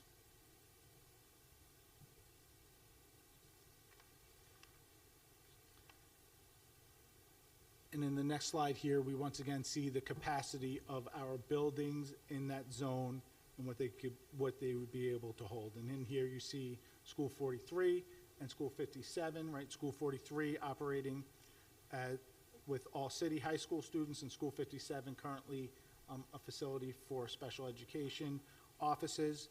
But within that zone, we have buildings that could hold 5,056 students.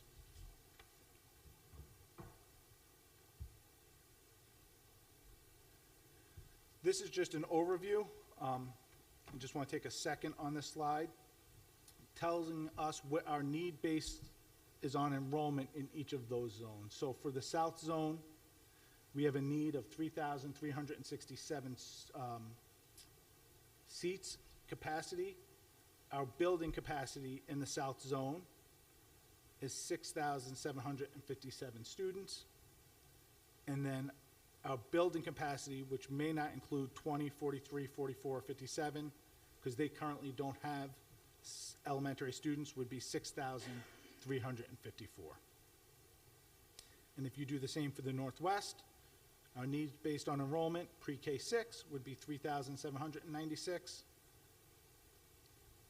With 20, 43, 44, and 57, with the schools that lie in that zone, we'd be at 5,056. Without those schools, it would be 4,226 seats available. And then in the Northeast Zone, 5,551 student need, 7,375 capacity, including 20, 43, 44, and 57. Taking out the schools that are in the Northeast Zone that don't have students, we have the capacity of 6,965. So I think really the two important columns here are the needs based on enrollment. Pre-K-12 would be 12,714 students. Our capacity in buildings, minus schools that currently don't have students, is 17,554 seats. So that's plus about 4,800 seats. So if you're looking at this from an ability to accommodate in those zones, we would be able to do that. Couple of things to note here. Capacity totals do include current citywide schools, right? Building 10, 15, and 58 are included in those South Zone totals. And once again here, both Freddie Thomas Learning Center and Wilson Foundation campuses are not included in the pre-K-6 capacity because just from our assumptions, we use that as a 7-8 or a 9-12 building. We've moved some of those things around. Once again, those aren't final decisions. That's just the assumptions we're operating under. I do want to share what we reviewed during our FMP meeting. These are the schools that are identified in phase 3 and what we've put down as projected enrollment within those buildings for state aid funding, right? When those enrollments differ or are reduced dramatically, funding will shift in those cases and then would impact local share if we don't stay true to our numbers, right? And that's just moving forward. When we put numbers into the state, we just need to make sure we're being true to those. So projected enrollment at Edison is 1,517 in FMP. Franklin is approximately 1,500. Wilson commencement, 916. Monroe High, 1021. East High, 725, East Lower 540. Dr. Alice Holloway Young School Number 3, 672, and the Douglas campus of 1,000, making our enrollment projections based on what FMP is at roughly about 8,000 students, 7,891 students. On the right there, you just see what our zone enrollment is for 7, 8, and 9, 12 broken down, just to have some context, and they will help on the next slide.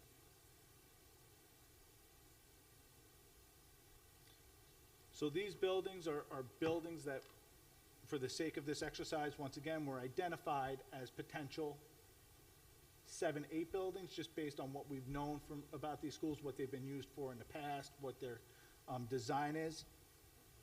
Does not mean that these are the 7th and 8th grade buildings. I have to reiterate that because that has to come through multiple conversations and multiple engagement activities, right? This is just capacity's sake.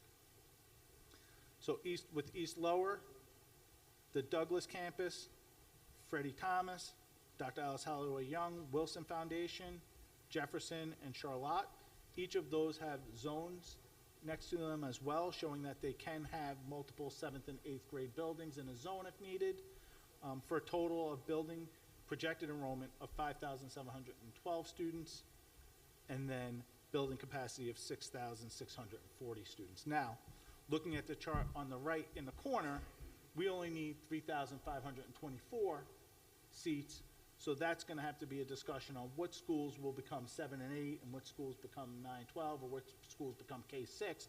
All of those are discussions yet to be had.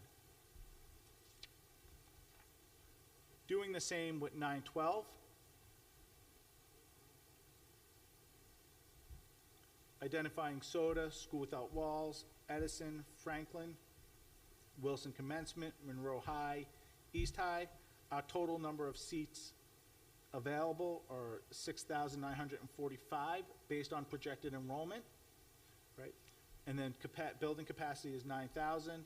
Not that we would ever want to reach building capacity in some of our schools, because some of them are at 2,200, 2,000. That's not a building we want to operate in 912. Our seat capacity based on zone is 6,580. Once again, I talked about program schools earlier. 7, 12 students that would attend RIA, 9, 12 students that would attend, or 10, 12 students that would attend All City.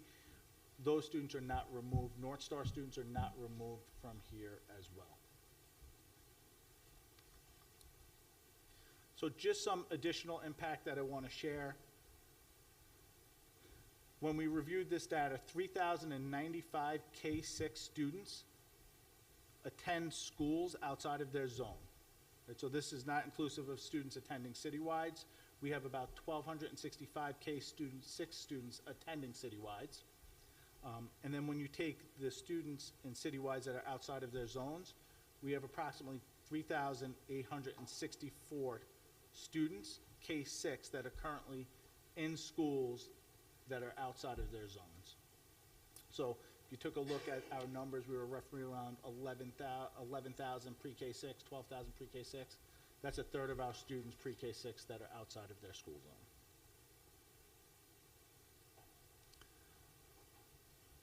So just based on numbers, pre-K-6, 7, 8, 9, 12, absolutely enough buildings and capacity-wise to support that structure, pre-K-6, 7, 8, 9, 12.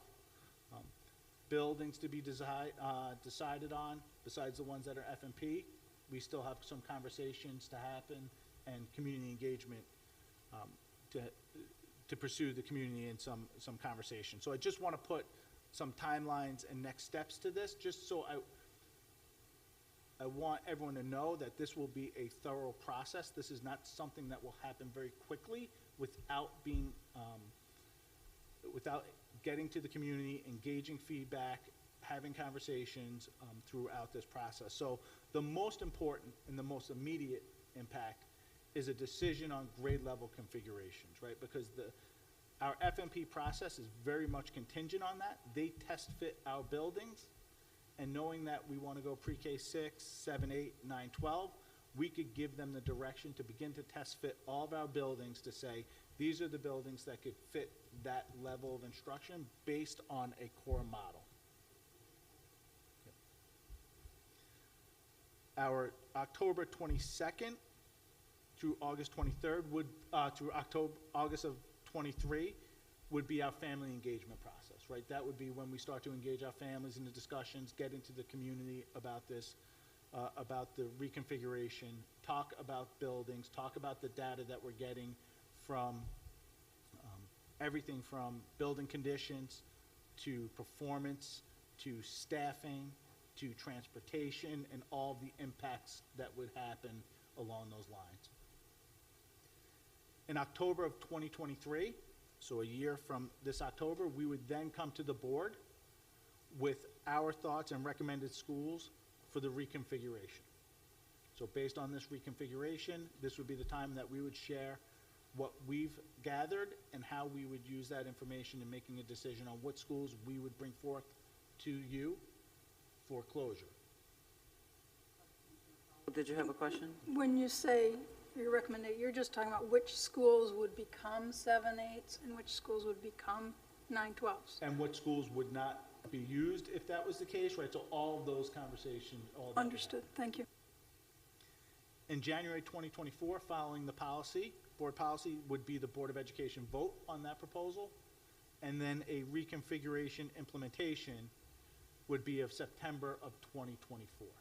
Right, so this is the timeline. I want, and using this timeline is the way that we can ensure that we're not rushing something, bringing something to the community that's not well thought of and well thought out of, and also allows us to spend some time with FMP to get some information that's going to help guide those discussions as well. Carmine, I just want to add at this point right now, this timeline for the record, for the listening audience, staff, family members, and so forth, 2 points. One, family engagement has to also include community, including stakeholders of our staff, so that we have their input. And that if you look at today's date, it's August 9th, 2022, and implementation is really September 2024. That this is a 2-year process. And so I just want the community to understand that it's 2 years, but in 2 years, depending on how the vote goes tonight with the walk-on resolution of reconfiguration, schools are going to be, every single school will be impacted, because right now, all of our schools have multiple configurations of pre-K 6, pre-K 8, 7 through 9, or 7 through 12. So we have pre-K through 12 for some of our schools. So every school in the entire district will be impacted. It is going to be a 2-year process that the administration and the board is going to undertake. But I just want to reiterate that, because people say, I didn't know this was happening, I didn't hear about it. And so we're trying to be very deliberate in sharing that it's going to happen in 2 years, and these are all the steps that it's going to take and require, and that there will be opportunities for feedback and engagement, but just as equal as we gather feedback and input, that we have to gather it from our teachers and our staff and our principals and our assistant principals who do the day-to-day direct impact in schools. So I just wanted to put that on record. I'm going to pause there and see if anybody else has any other questions regarding the presentation. President Elliott, did you want to? Yeah. I'm turning it back over to President Elliott too, by the way. Thank you. So if there are no other questions, okay, Commissioner Simmons? Yeah, I was looking at slide 7. You know what, maybe I don't have a question. I was just looking at the number of K through 6 students, over 11,000 students K through 6, like that's more than half of our district enrollment. That's where we need to really be putting a lot of our energies. And that just jumped out to me. And then looking at the number of students outside of our zone, those are like 2 big numbers that they really popped out. And I appreciate the way you broke down this information in the presentation. Thank you. Any questions from those that are online? Commissioner Malloy, is Commissioner Patterson there? Did he return? No, he's not. All right, thank you. Any questions from the dais? Any other questions from the dais? Yep. So I just want to thank the Deputy Superintendent for administration and all the support that he had of putting this together. all of the data. And, you know, this is the kind of work that we need in order to make an informed decision. And so I'm very appreciative of it. I'm appreciative that you came to us, you know, in groups of 2s or 3s to talk to us more about this so that we can get a more clearer understanding. And as I had a conversation with you, Dr. Paluso, today, you know, in terms of, and this board is, and the district is focusing on equity. And so how do we ensure that there is, you know, equity in the school, the grade configuration for each zone? You know, how do we make sure that, you know, we've got a pre-K through 6, a 7, 8, and a 9 through 12 within the zone that makes it far more efficient for our families. And so I thank you very much for this. And so having said that and having presented this to all of the commissioners even before, I'm going to ask that there is a motion. What am I doing? There is a resolution. There's a walk-on resolution that has been added as a holdover until the policy committee convenes on August 23rd to review the policy for organization of instruction, but that's policy 4100. And then following policy would forward that out for board consideration in the business meeting on August 25th. So, but do we have to make a motion to suspend the 48-hour rule? Yes, that would be good. I don't have it online, so I'm going to take it manually. So yes, please. Yeah, please. yeah. So is there a motion to? Motion. Is there a second? And the motion is to suspend the 48-hour rule in order to, you know, accept this, introduce this resolution. All those in favor? Aye. Any opposed? Thank you. So can I get a motion for resolution 2022-23-14? So moved. Second. Second. Any discussion or questions regarding resolution 14?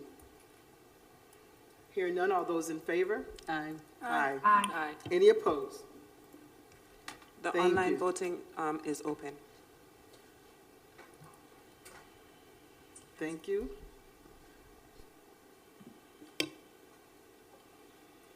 If anyone would like me to take it manually, I can also do that. Yeah, because I'm not seeing mine unless I did not sign in. I'm not seeing it. Yeah, that's the issue. No worries, I'll take it manually. The motion passes 6-0. Vice President LeBron. So I just want the community to know what we just voted on because it was a walk-on, so it just showed up. So what we just agreed as a board and a body through this resolution is to reconfigure schools pre-K through 6, 7th and 8th to have middle schools that are separate from high schools, which would be reflected as a 9th, 12th grade.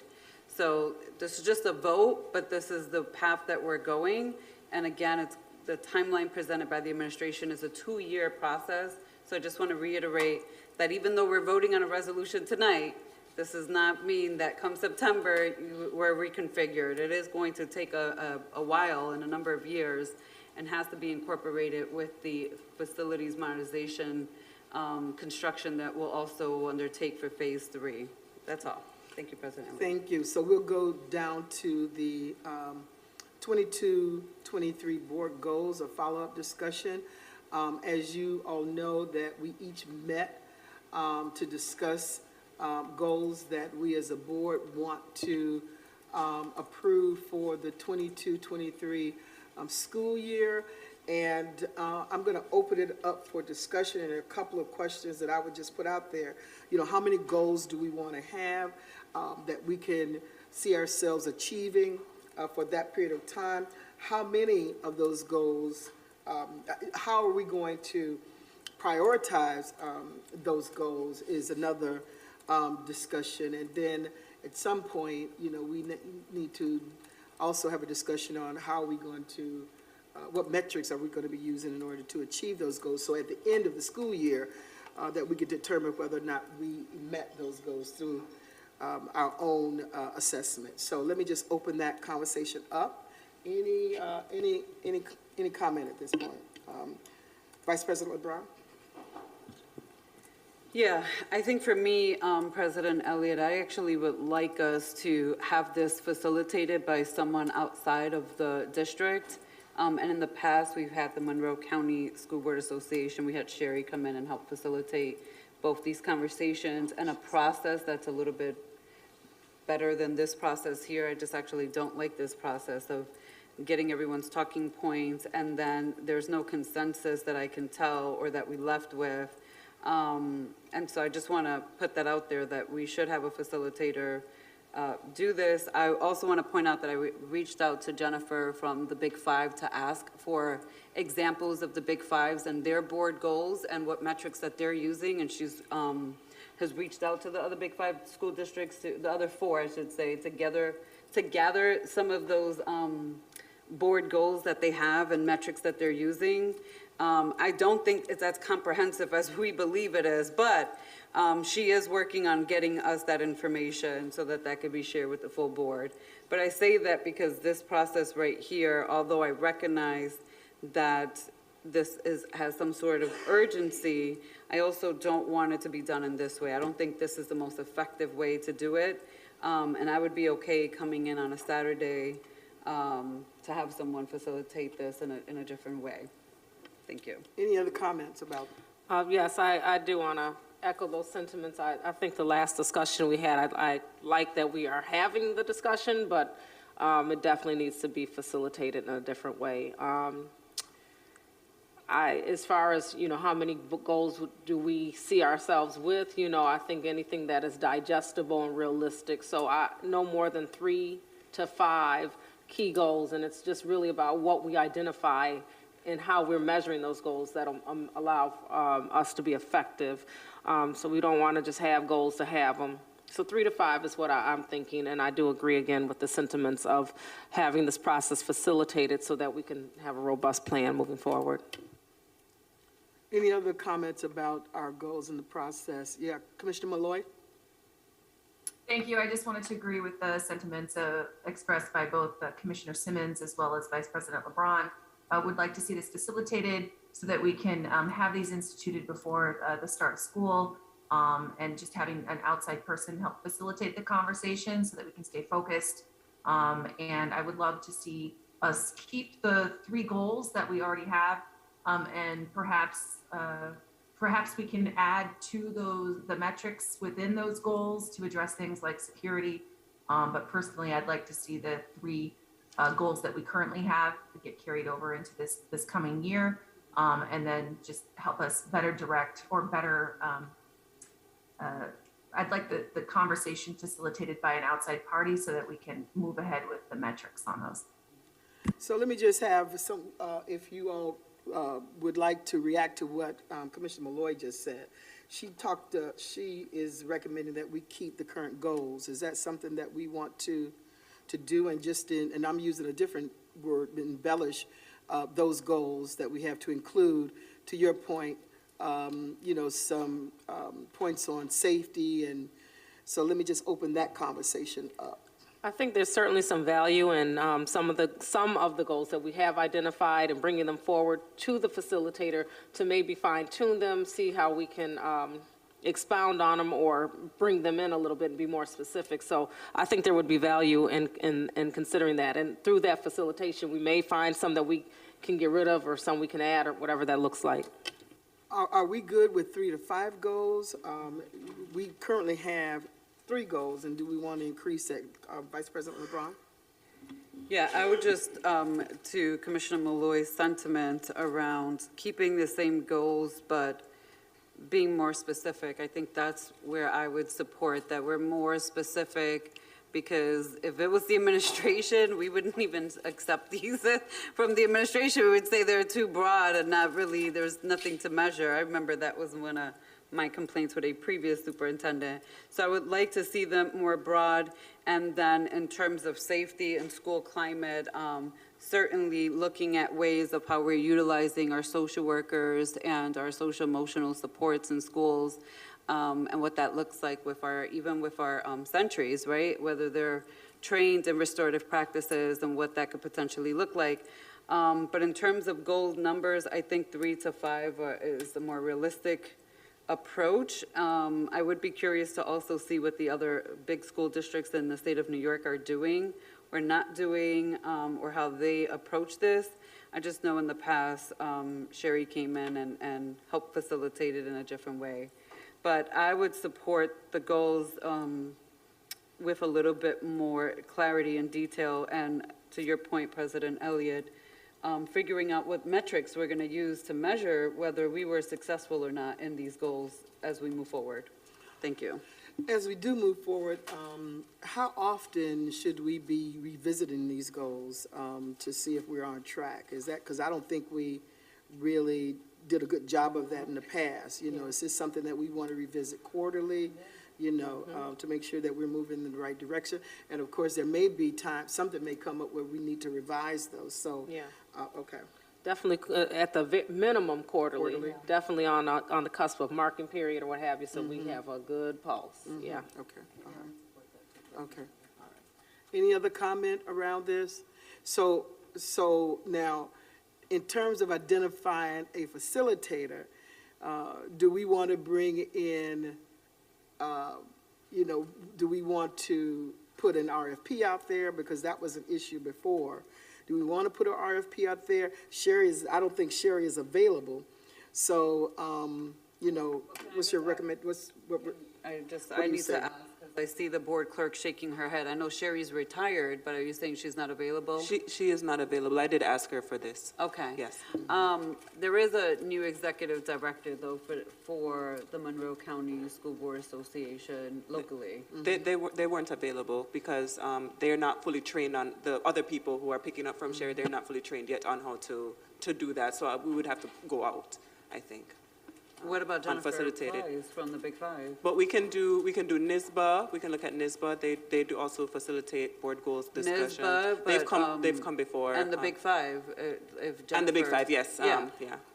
I'm also, let's just put in there Council of Great City Schools. Them too. Okay. I think those are three viable options of experienced people who do goals with other school boards.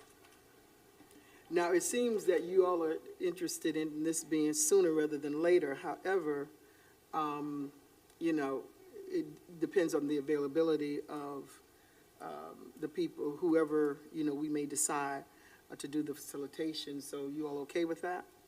I would just add. We got to go through that whole process of, you know, looking at the three, and so it may be October. No, I don't think we should be waiting till October. I think we can figure out someone to facilitate by, I would actually ideally would prefer that it's done by the 27th. That's in August. Just throwing it out there. It could be a Friday evening. It could be a Saturday.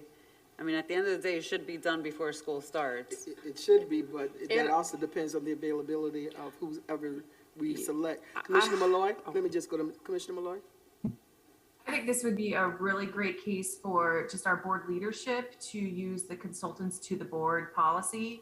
And if you two can identify perhaps some providers who could facilitate this and then bring those names to the board, I think this would be an instance where instead of going through the finance policy and the RFP route, which could take months to complete, that we would use the consultants to the board policy, and then as a board, find someone to facilitate so that we can get this done, as Vice President LeBron said, by the end of August, so that we can start the year with these clear objectives. Commissioner Simmons, did you have your hand raised? Yes, ma'am. I was going to say that, yeah, I caution us to make sure that we do stay very tight with the timeline so that we have these sooner than later. That being said, my preference is that we facilitate outsource if we can, where we can. That would be my first and initial preference. But if we find ourselves up against the wall and we're not identifying someone, we as a board are going to have to step up, step in, and lean in and figure this thing out and come up with some substantial goals that will move us forward. And so we better be prepared for that is the caution that I'm kind of feeling right now. Yeah, so I was thinking that because we were under time constraint, that's what we would do, that we would put this together ourselves. And because, you know, I'm just not as confident that we'll find somebody by the 27th. I'm just not confident we're going to do that. We may, but I'm just not that confident that we can do it. And so if we don't find anybody, are we willing to delay it until, sometime in September, or are we going to do it ourselves? So those are questions. I don't think we have to answer those questions tonight per se, but I think that we have to, take a look, we have to take a look at that, what we're going to decide. So, Commissioner Malloy? I think as a body, we have 3 very clear goals that we've carried over from last year. I think that we are really capable as a board of having those discussions together if need be. I'd prefer to see an outside facilitator, but I think that we are capable to come to a consensus for this school year and then later build on those goals as we reflect throughout the school year and have discussions all together. But I think we are capable as a board of accomplishing that if we put our minds to it. So I remain optimistic on that front. So what's the priority? Is the priority getting it done, say, by August 27th? Or do we want to have a facilitator who may not be available before August 27th? What's the priority here? I'll start. Vice President? I would say by August 27th, and as Commissioner Malloy just kind of alluded to, we also could carry over if we needed goals, if we kind of agreed to it. But I just don't feel like we wouldn't be able to find anybody between NISBA, the great city council of schools, and the Big Five. I just cannot foresee that nobody would be available on the weekend of the 27th. So just want to put that out there. We then have to be available. I just want to be clear, the board would have to make itself available for a Saturday on the 27th or even a Friday night if we didn't want to do a Saturday morning. But we have done board goal retreats on the weekends, late evenings. We've done them late Friday nights, Saturdays. We've done retreats or in context of things that we've sacrificed. So I would be okay with either Friday night or a Saturday. We can even do a Zoom, couldn't we? I would prefer in person. I think the board goals, especially how it's been facilitated in the past, I think it's important to be in person and have a strategy of how we tackle these versus just having talking points typed up for everybody and then there's no cohesive way to kind of eliminate or add or support in a different way. And there, Commissioner Simmons? Yeah, so if we let this week go out, and start placing our calls tomorrow morning type of thing to see if we can identify a facilitator, what have you, we're looking at about 2 weeks. We have 2 weeks, and that's a very tight timeline, So let me just ask, with what we discussed in our groups with the recommendations for goals, is there some value to take what we have looked at already and what we've come up with and in some way consolidating? Kalia? I just have one question. I know that the board is talking about taking these offline. I have to ask for some legal counsel on that, only because that's the reason why we've been pulling them into the meetings is because of open meetings law. And so suggestions on Saturdays or off times, does the board goals discussion have to happen in open session, or can it be happening in? Which limits us a little bit more. I'll give the board some advice in executive session, but I can say generally here in open session that the process of setting goals is that can be appropriately done in a retreat. Setting the goals themselves is an open session a subject. So I can discuss further in executive session. I just want to add, though, to that those discussions in the past have been public. We posted, we have to, it was an open process. In fact, I came to a board retreat before I was ever on the school board to watch how some of the decision-making was happening, so I'm not saying that conversation is not open to the public. We would still post it to the public. We would let them know. Like I said, we've done them in the past here. We've done them in other places that we had to let them know. It was an open discussion, and I'm okay with that too. So I just want to be clear that even if it's on a Saturday, it's still an open session, so. And I've just asked Kalia to, if she would put up what our current goals are. They're coming up shortly. There we Okay. go. I'm just going to make this bigger. So not just for, but for the public viewing, these are the goals that we're either going to continue with, or we're going to add additional information to it, refine it more in terms of, achievable metrics with those, and I think there are 3 there. Is it 3 or is it 5? And we'll add, if we find that we need to add, 1 or 2 more, we'll do that. But just so that our community knows what we're referring to. So, all right. Any more discussion on this? So we're going to look for a facilitator. If we can't find a facilitator for April 27th or there around, we will facilitate this ourselves and get it done. But what I would ask is that we review this information, also what we, the additional goals that we came up with, and be prepared in our meeting in order to, make sure that it's running as efficiently as we can do it, because we've prepared ourselves. So, okay. Commissioner Malloy has her hand. President Elliott? Okay. Commissioner Malloy? Thank you. I just wanted to add for the public's benefit that the reason why we go through these goals each year and the need to have them finalized before school starts is that from a governance perspective, these are the goals that we give to our superintendent, and that is how they align it to our strategic plan or the district strategic plan for the year. So really, it really behooves us to have this completed before school starts so that they have the very clear objectives and where we want them to go for the school year, so that they can align everything with their own strategic plan for the district. And so I would also, Dr. Black, can I just call on you? We have done some work around trying to work on, these goals together, and there was some homework we were assigned to do. So where does that homework and what we did in the retreat, how does this play in the development of our goals for this coming year, for this year? Good evening, and thank you for the question. I think that the work that we began around aligning the academic plan recommendations to the respective committee meetings and reporting outs for the administration will help to inform the goals development as we focus on what's most important, which for us is student achievement. And so as we develop our goals, you would be able to use the alignment of some of the asks that we know we'll be focusing on to inform. There would be some connection there. Okay.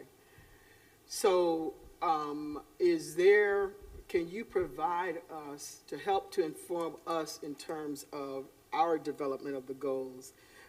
Is there some recommendations that you would also provide, and can you provide those recommendations, via email or?